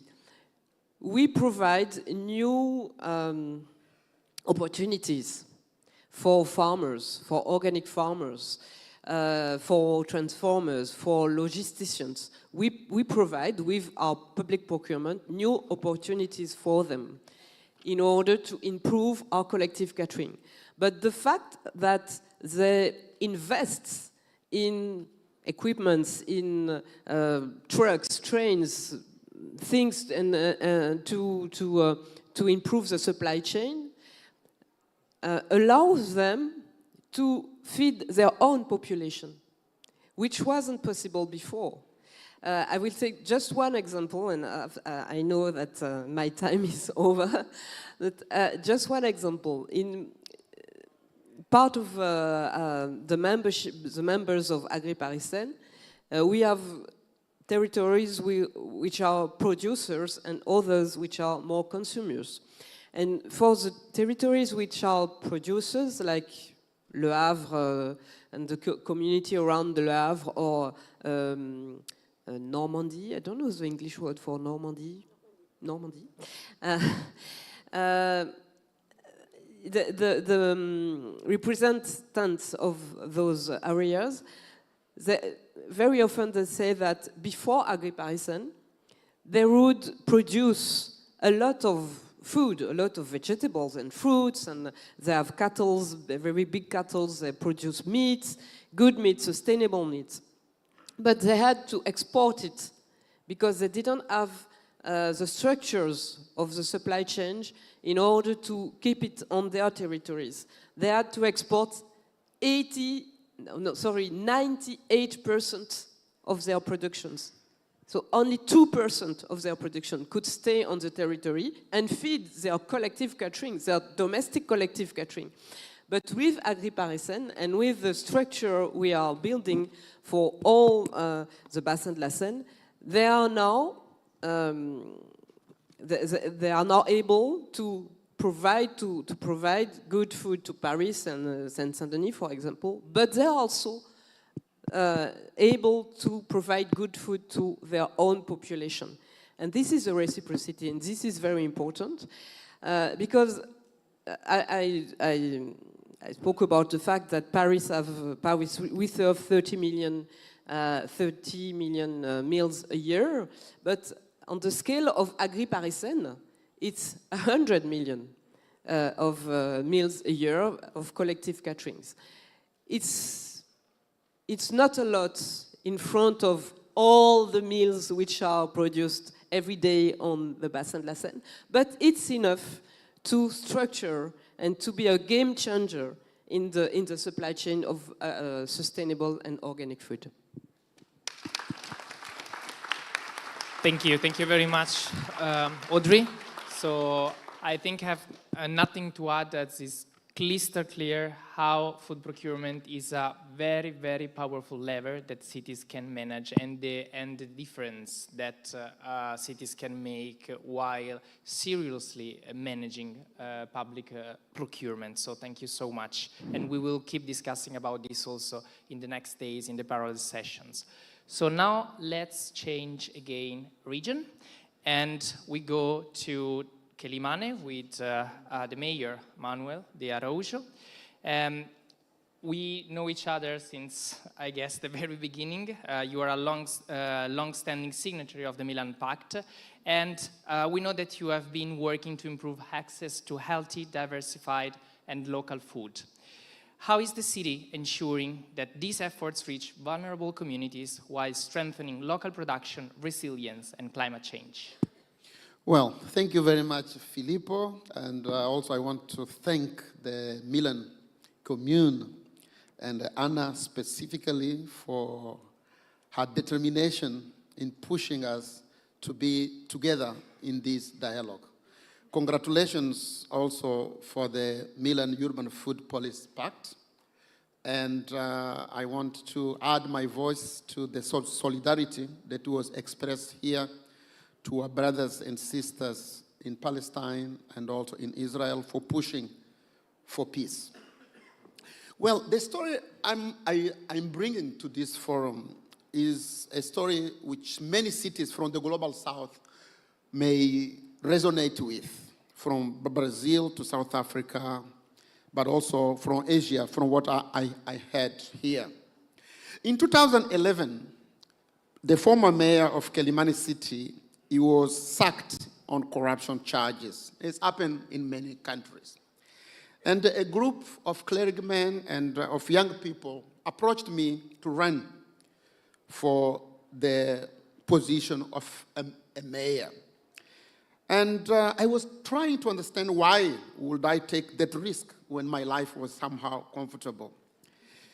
And during those conversations, 5 issues became apparent. One of them was the challenge of unemployment. The second was the issue of poverty. but the third was waste management, climate change, and mobility. When I asked them, what about nutrition? They said, well, that was not an important issue, which really challenged me because I had read a quite recently then published report from the United Nations Children Fund stating that in Mozambique, which is my country, 55% of the children were malnourished. To me, that was reading that statistics was like telling me that my country had no future. Because if more than half of the children in your country is malnourished, what are you telling me? You are telling me that in 10 years on the road, more than 50% of the youngsters will have either their body not fully grown or even their own brain, because food, nutrition, has a very important link with the body building, but also with the capacity of people to think and therefore to compete in the global market. So I challenged them. I was like, look, I will only take this task if we would consider food or nutrition as one of our 5 priorities. So they reluctantly agreed. And of course, I had to find a way of linking food, nutrition with unemployment, waste management, climate change, and indeed mobility. So this is the story I will try to share with you. And actually, thank you. And at that time, we were very happy that because we came across with our brothers and sisters from Milan. And while we were designing this project and this process, we became a member of the Pact. And since then, we've been working together in implementing this bold vision of using food as a point of entry to tackle all the challenges, all the developmental challenges, from unemployment to waste management to climate change and to mobility. So we came up with 2 main projects. One, both of them supported by the Commune of Milan, Kelimane Limpa and Kelimane Agricola. With Kelimane Limpa, we brought together 2 issues. One was the problem of waste management. As I mentioned, the number 3 priority in Kelimane was waste management. We couldn't deal with waste in my city. It was an headache. So we came up with a project where we transformed waste into compost.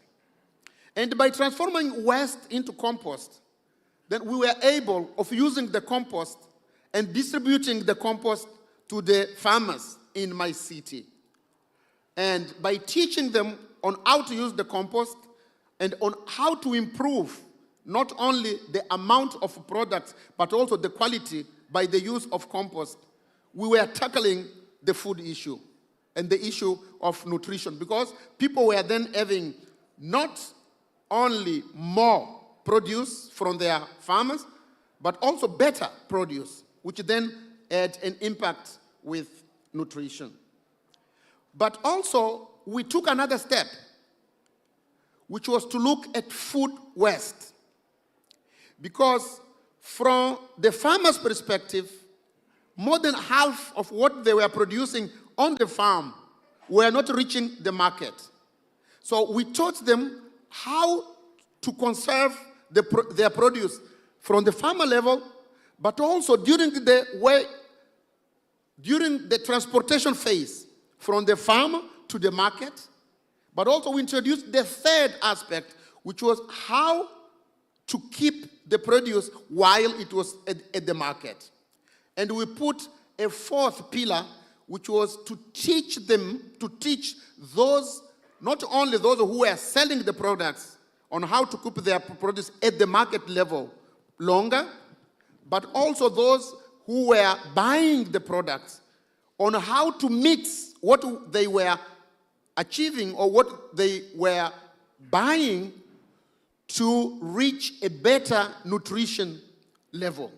So we intervene from the farmer's perspective, at the transport level, at the market level, but also from the consumer's perspective by teaching consumers the best way of mixing what they were getting from the market, which were coming from the farmers, in order to make sure that the output in terms of nutrition value was very important. So by doing that, we took food from the outskirts of the policy making to the mainstream. We brought food into the meetings of the council. We brought food to the media. And also, we managed to convince journalists, but other policymakers about the centrality and the importance of food policy in developing not only our city, but mainly in tackling the issue of unemployment, because in that process of keeping the food, youth, we trained youngsters and also women on the best practice on transporting food by using, for example, bicycle. So they were using bicycle to transport the food from the farmers to the market. And by doing that, of course, they were contributing less to pollution. My city is known as the biking capital of Mozambique. So we have more bicycles than people. And therefore, by using a mean of transport to transport food which does not pollute, we are of course contributing to a better world by not polluting. And of course, we are also improving the techniques to move not only goods but people by not polluting. And of course, by transforming waste management into compost, we are dealing and tackling the challenge of waste management. And by teaching people on how to mix their food, we were of course contributing to nutrition. And therefore, we use food as the main tool to promote the development of my city. Thank you very much.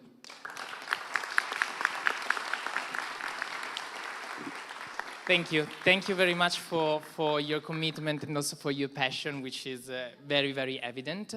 So now for this second round, it will be very, very quick as we have no time left. I would kindly ask to all of you to say in a tweet, in a sentence, 30 seconds, you wish a key statement or also a key commitment for the future to inspire the other cities and the other officers here present today. Okay, thank you. For Bangkok, 3 years ago, we don't know anything about food bank, you know. We just learned from Milan, and now we open 50 food banks in all our districts. So I think our key belief will be two things. One is there is food enough for everyone in the city. And we don't want to be the smartest city in the world. We want to be known as a sharing city. So I think if you share, there is enough food for everyone. Thank you.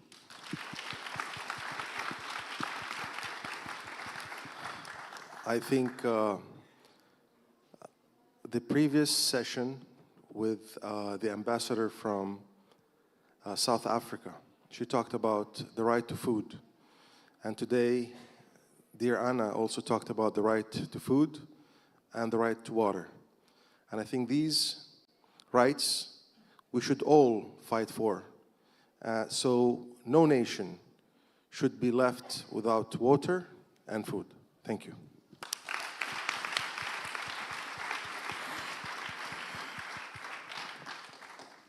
We can underline the importance of cities for peace, and I think that we can start from this diplomacy for the cities with urban diplomacy.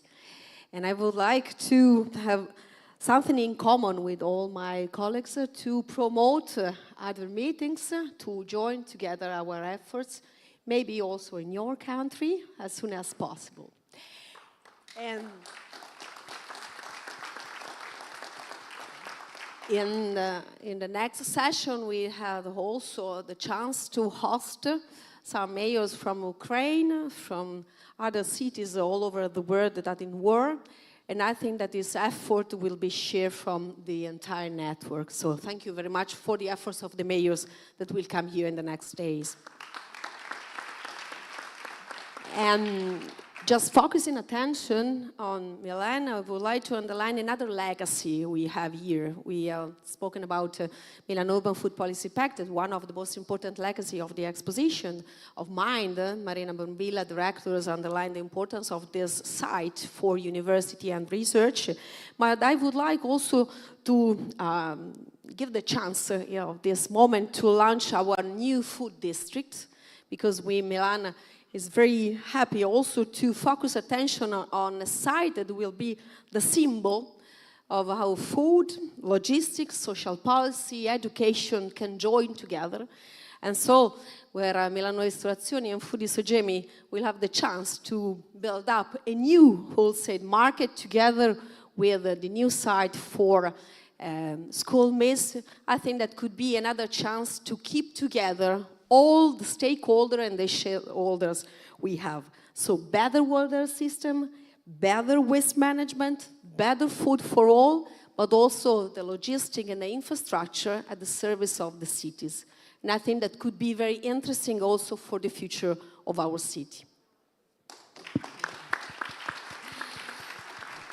So very shortly, very quickly, our goal in Paris is, as I said, to decrease our greenhouse gas emissions, including from agriculture and food, to make sustainable food affordable for everyone in Paris, no matter your incomes, and to higher the incomes of the farmers, which is a very important part of our work.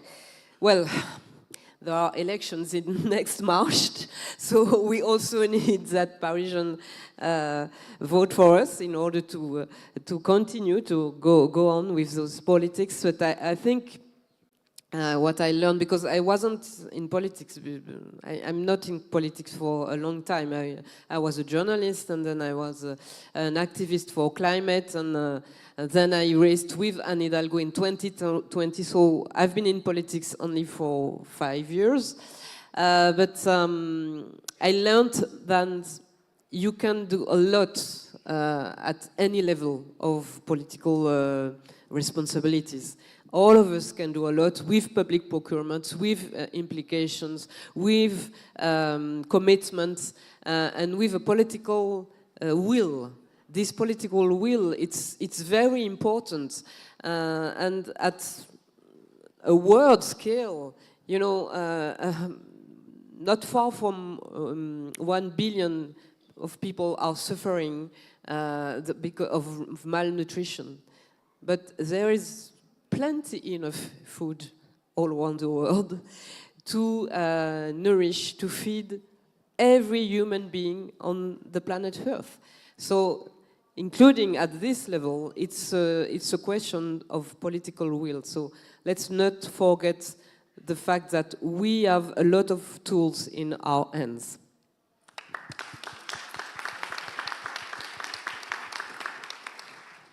Well, I think I got very inspired from what my two sisters from South Africa said here, the professor and Ambassador Nosipho, when they stated that most of the time cities don't realize the power they have over food. I think that's very important. The power is there, but if you are not conscious about it, you may not use it for what you could be doing. Therefore, based on that, I think that we must state over and over again that food is a powerful yet invisible developmental tool. And therefore, we need to learn to visualize it and to use it. And just to finalize, I wanted also to say that there will be no sustainable peace without food. Thank you very much. Thank you. Thank you very much to all our speakers for your inspiring and concrete examples. And let's carry this energy forward as we continue to exchange together in this forum. Thank you very much.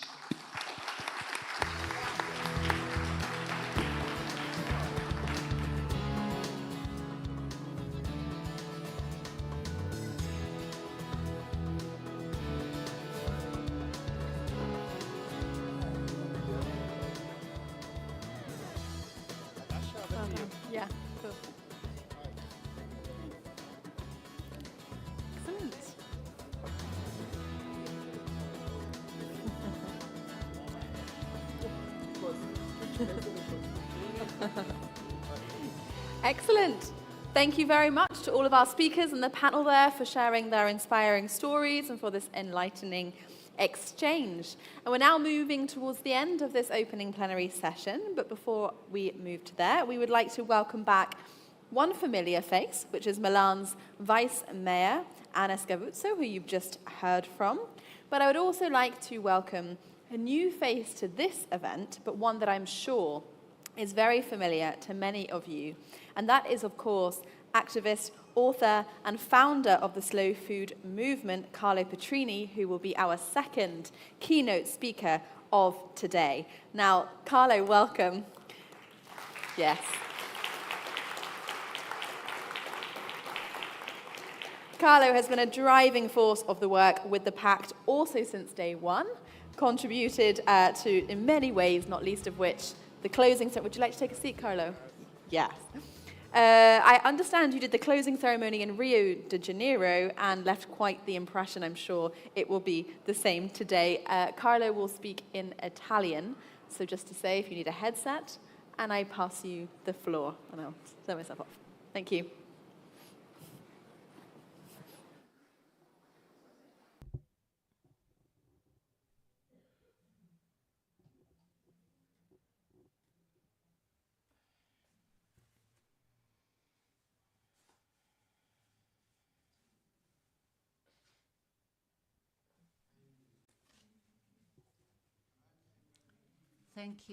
Thank you for having me. I'll ask you to be a bit patient. I'm sorry, I'm not speaking English, but this is a way to justify translation expenses and some biodiversity. 10 years ago, I was there when this forum came to life, and only a few of us were actually aware that the development of this reality would be so lively and widespread. Those years, people were convinced that we needed to realize the importance of food because it was an important component of urban policies. But what happened over the years? This forum has actually become so important and authoritative for some that in some respects is bigger than the relevance of governments. This forum has actually been able to develop experiences,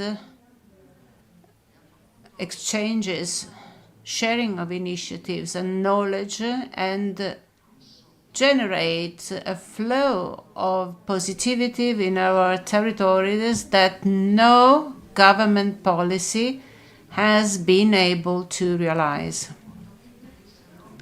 So you must be very proud of this and be fully aware that you have actually followed the right road, but there's still a long road ahead of us. These years, the most significant aspect of your community has been the fact of conceiving and understanding how food actually matches a multi-level and disciplinary approach to social, cultural, and political life. I mean, food is a concept in itself that is not limited to the products we cultivate, but rather becomes an element of identity. Not only that, it's also an element of identity that is created through this exchange, because each one of us represents and is testimony to his or her own food legacy from your own country. But of course, this is a result of exchanges and sharing, and this is incredible. We create our own identity through this exchange.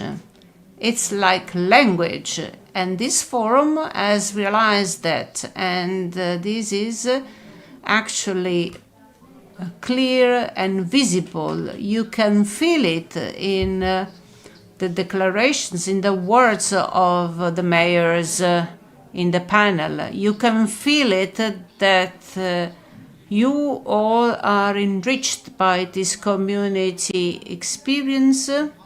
You overcome your national barriers and find a new strength to be creative in your own country when you are back. And this is wonderful.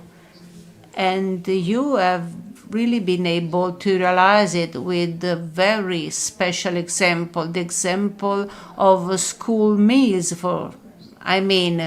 This is exceptional, and this is where you actually experiment the future of humanity.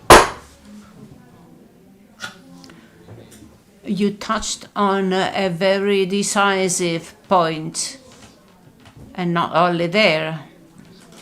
You have realized and have become aware, we heard that from the French delegate, that the relationship between cities and agricultural production and urban consumption is strictly connected, and this connection can actually bring about a virtuous vision for a less destructive impact on the environment, and at the same time foster dialogue among the different parties. Our farmers are not something else. They are part of the city. Together with the city, they are living protagonists in the design of your cities. Thanks to this forum, you have understood that agriculture must be close to the city. The question of proximity, because it's not a question of food coming to the city from we don't know where.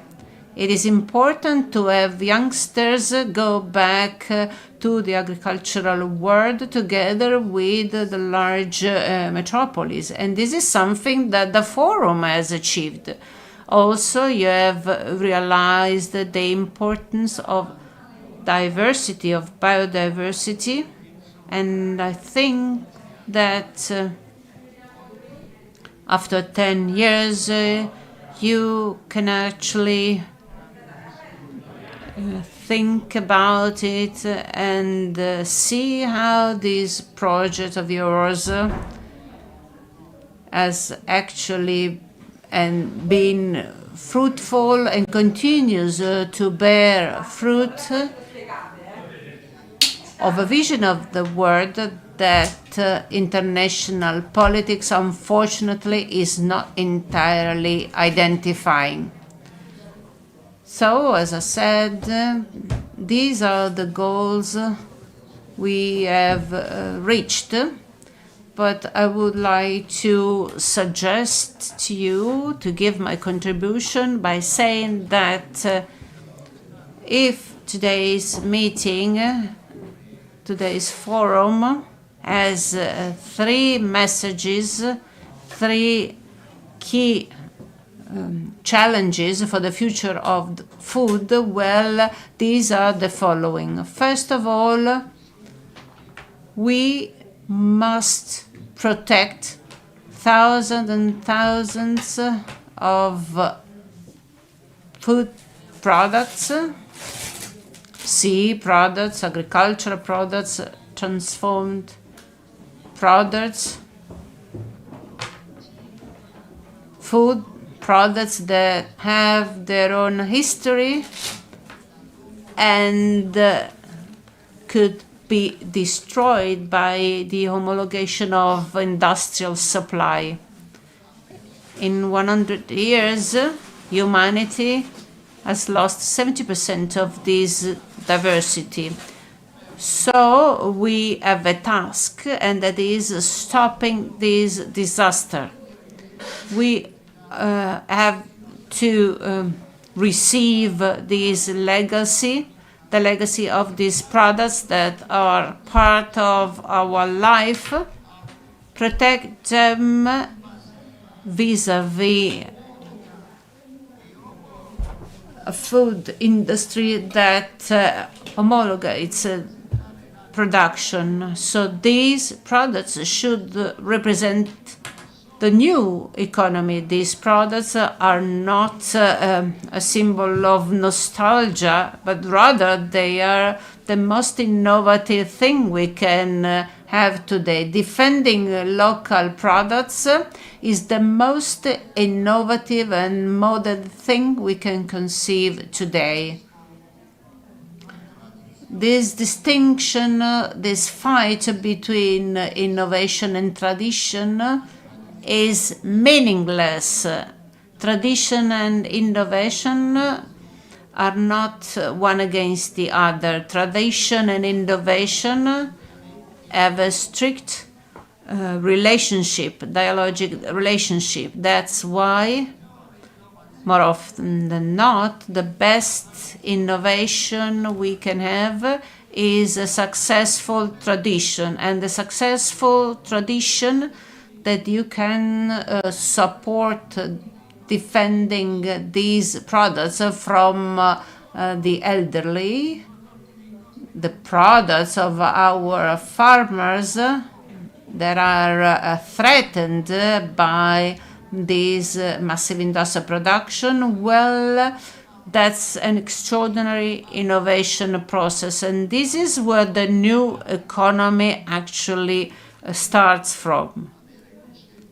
And we must be aware that this transition will obviously be painful. It's going to be a very difficult transition. We must be ready for that, because this reality whereby we have many cities that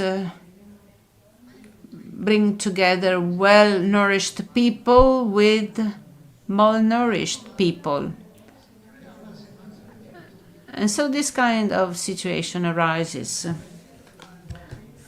For the malnourished, well, we have wealthy people in the industry dealing with that, whereas the local farmers with a good income provide their production to the wealthy. So wealthy farmers serve the poor, and the poor farmers serve the rich. No, that's not right. The right to quality food is a right for everyone. I mean, lower quality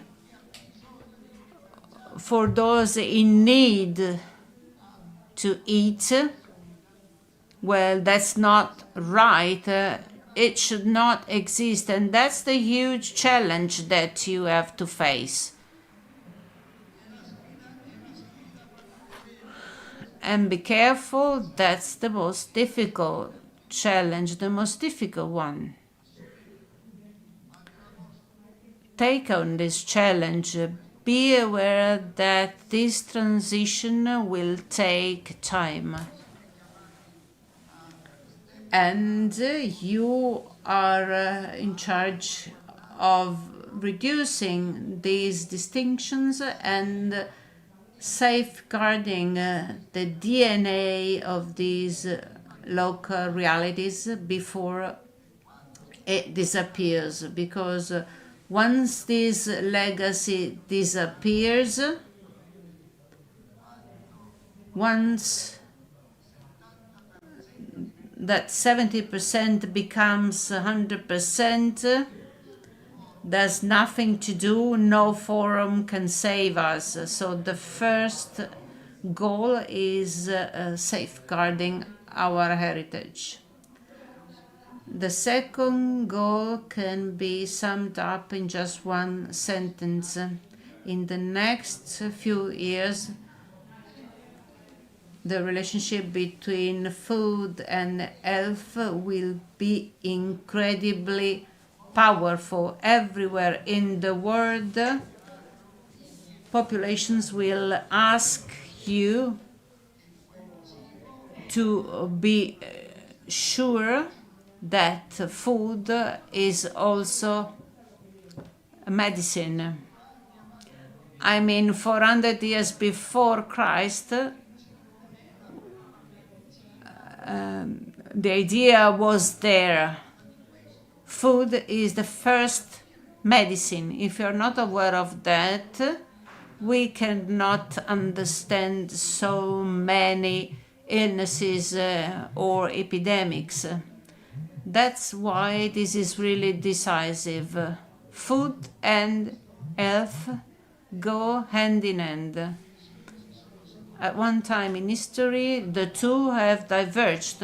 On the one side, health has become increasingly specific, specialistic, and on the other, food has become something playful. There's no television in the world. If you turn it on, even after midnight, where you see someone with a pan and talking about food and recipes and cooking, but that's not the real culture of food. Food culture is favoring food education with the youngsters, supporting communication, information. I want to know what I eat, and I want to be sure that what I'm eating is useful for my health.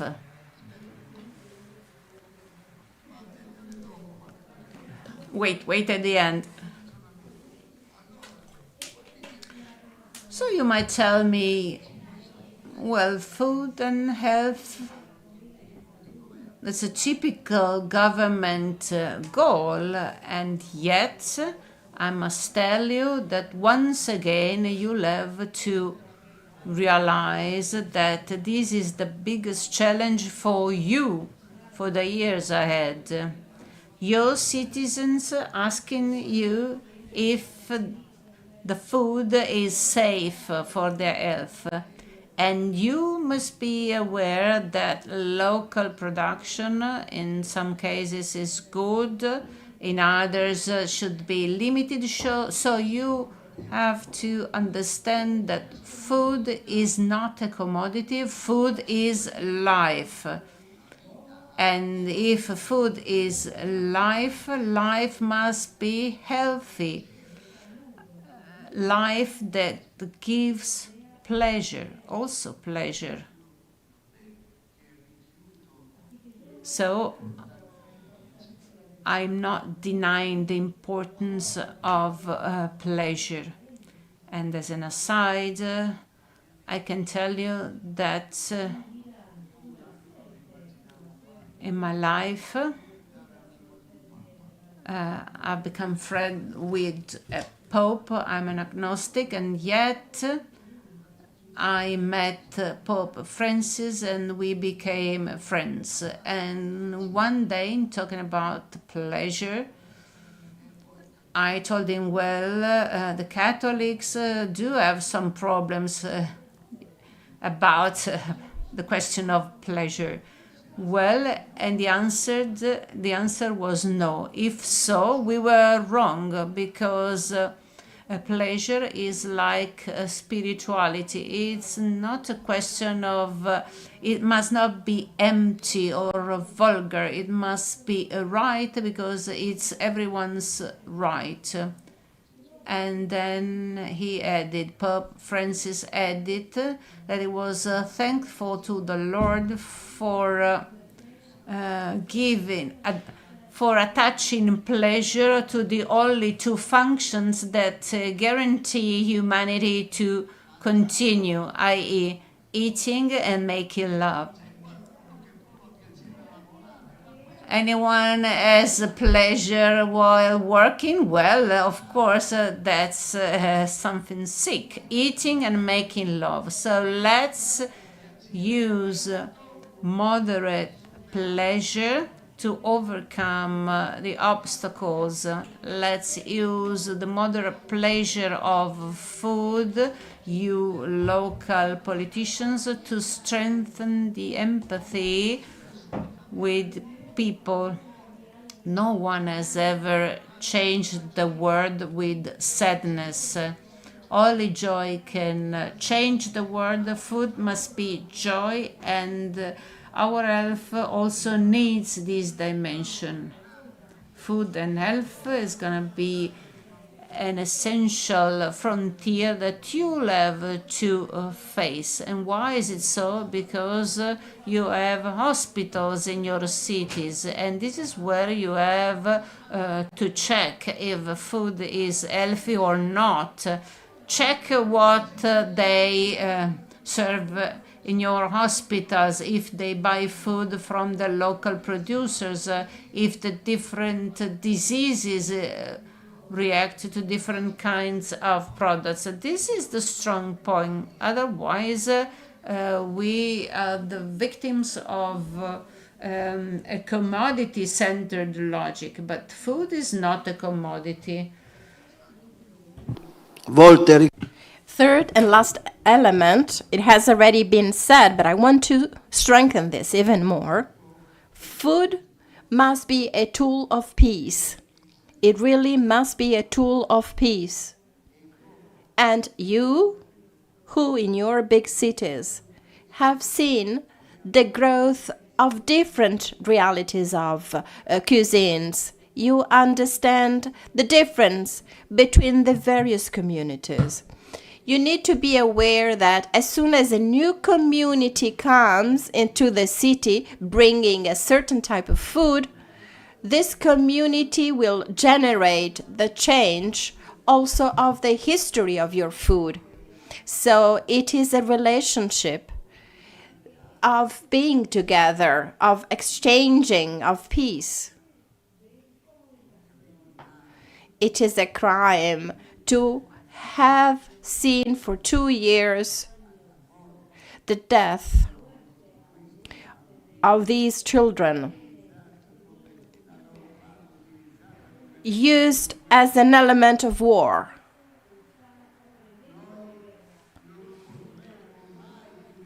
We can never forget this crime, because starving children for a political reason is a crime.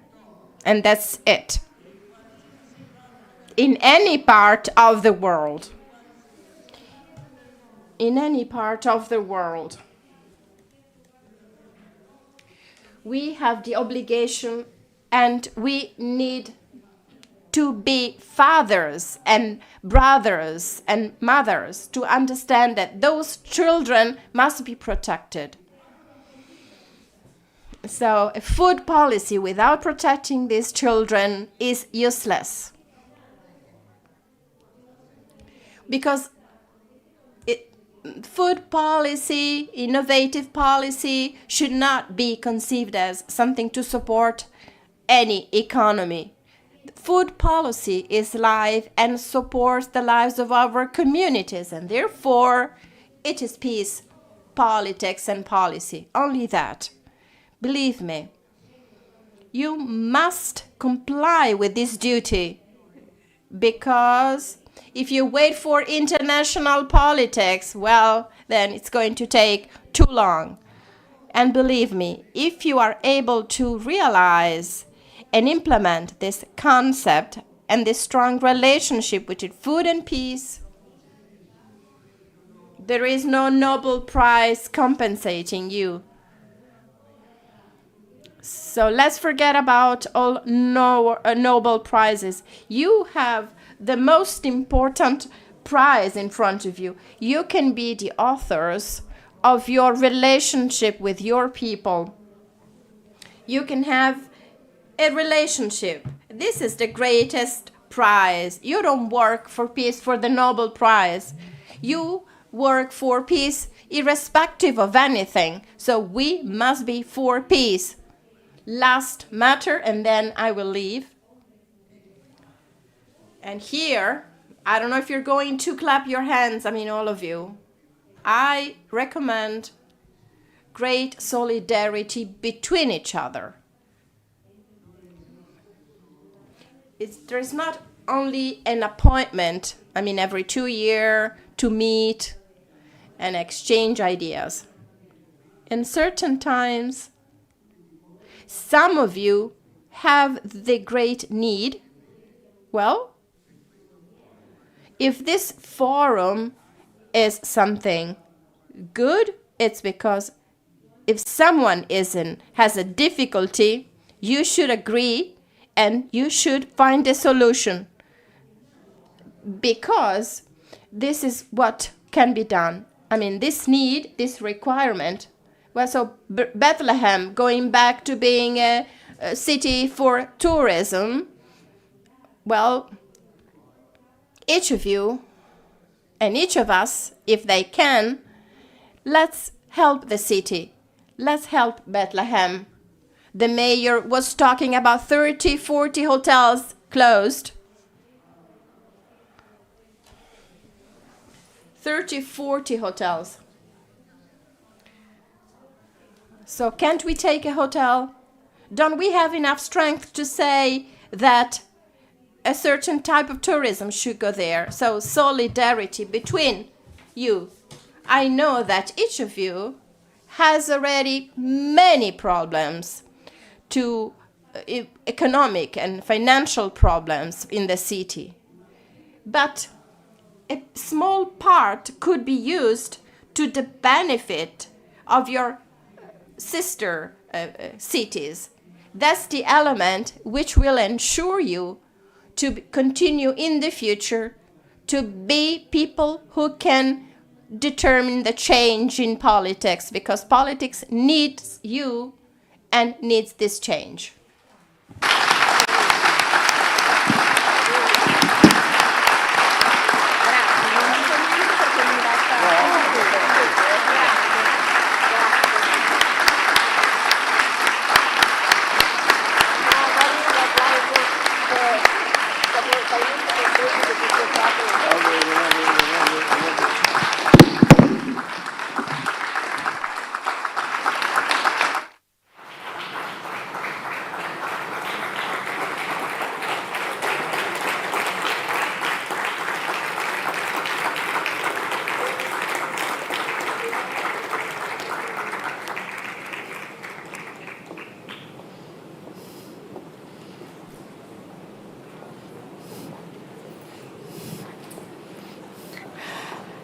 Thank you so much for this, Carlo. I don't know how to follow this, but for these inspiring words and that very powerful message there at the end about food as a tool for peace. So this brings this morning's sessions to a close, but of course this is just the start of a full course of many rich experiences to come this week. Now before we break for lunch, I have a few important logistics, so stay where you are for the moment. After lunch, there will be the regional sessions. If you are a city representative, it is only for city representatives.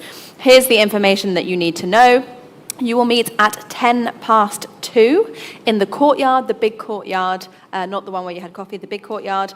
If you're in Europe, you're looking for a blue flag, you'll be in this room, so it's nice and easy for you. You just come back here. Asia Pacific has a red flag.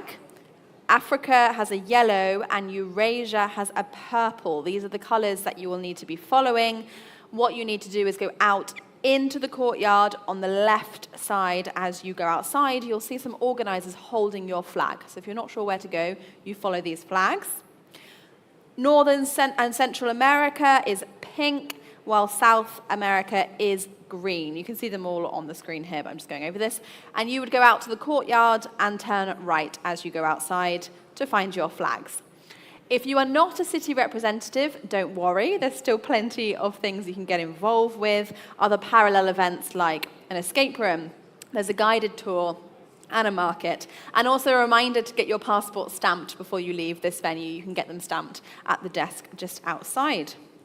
Now, just to say that lunch will be served in the courtyard the same way you had coffee this morning. It will be a standing lunch. You'll find some high tables. There'll be people again from the Milan Ristorazione that feed school children in Milan. You can speak with them. It's all vegetarian, and there is a corner for vegan and gluten-free, and all the information you need about the ingredients. So really enjoy the taste of Milan's food policies work, and make sure you have your badge on you. I said earlier, no badge, no fun, but it is also no badge, no food. So keep your badge on you. That is really important.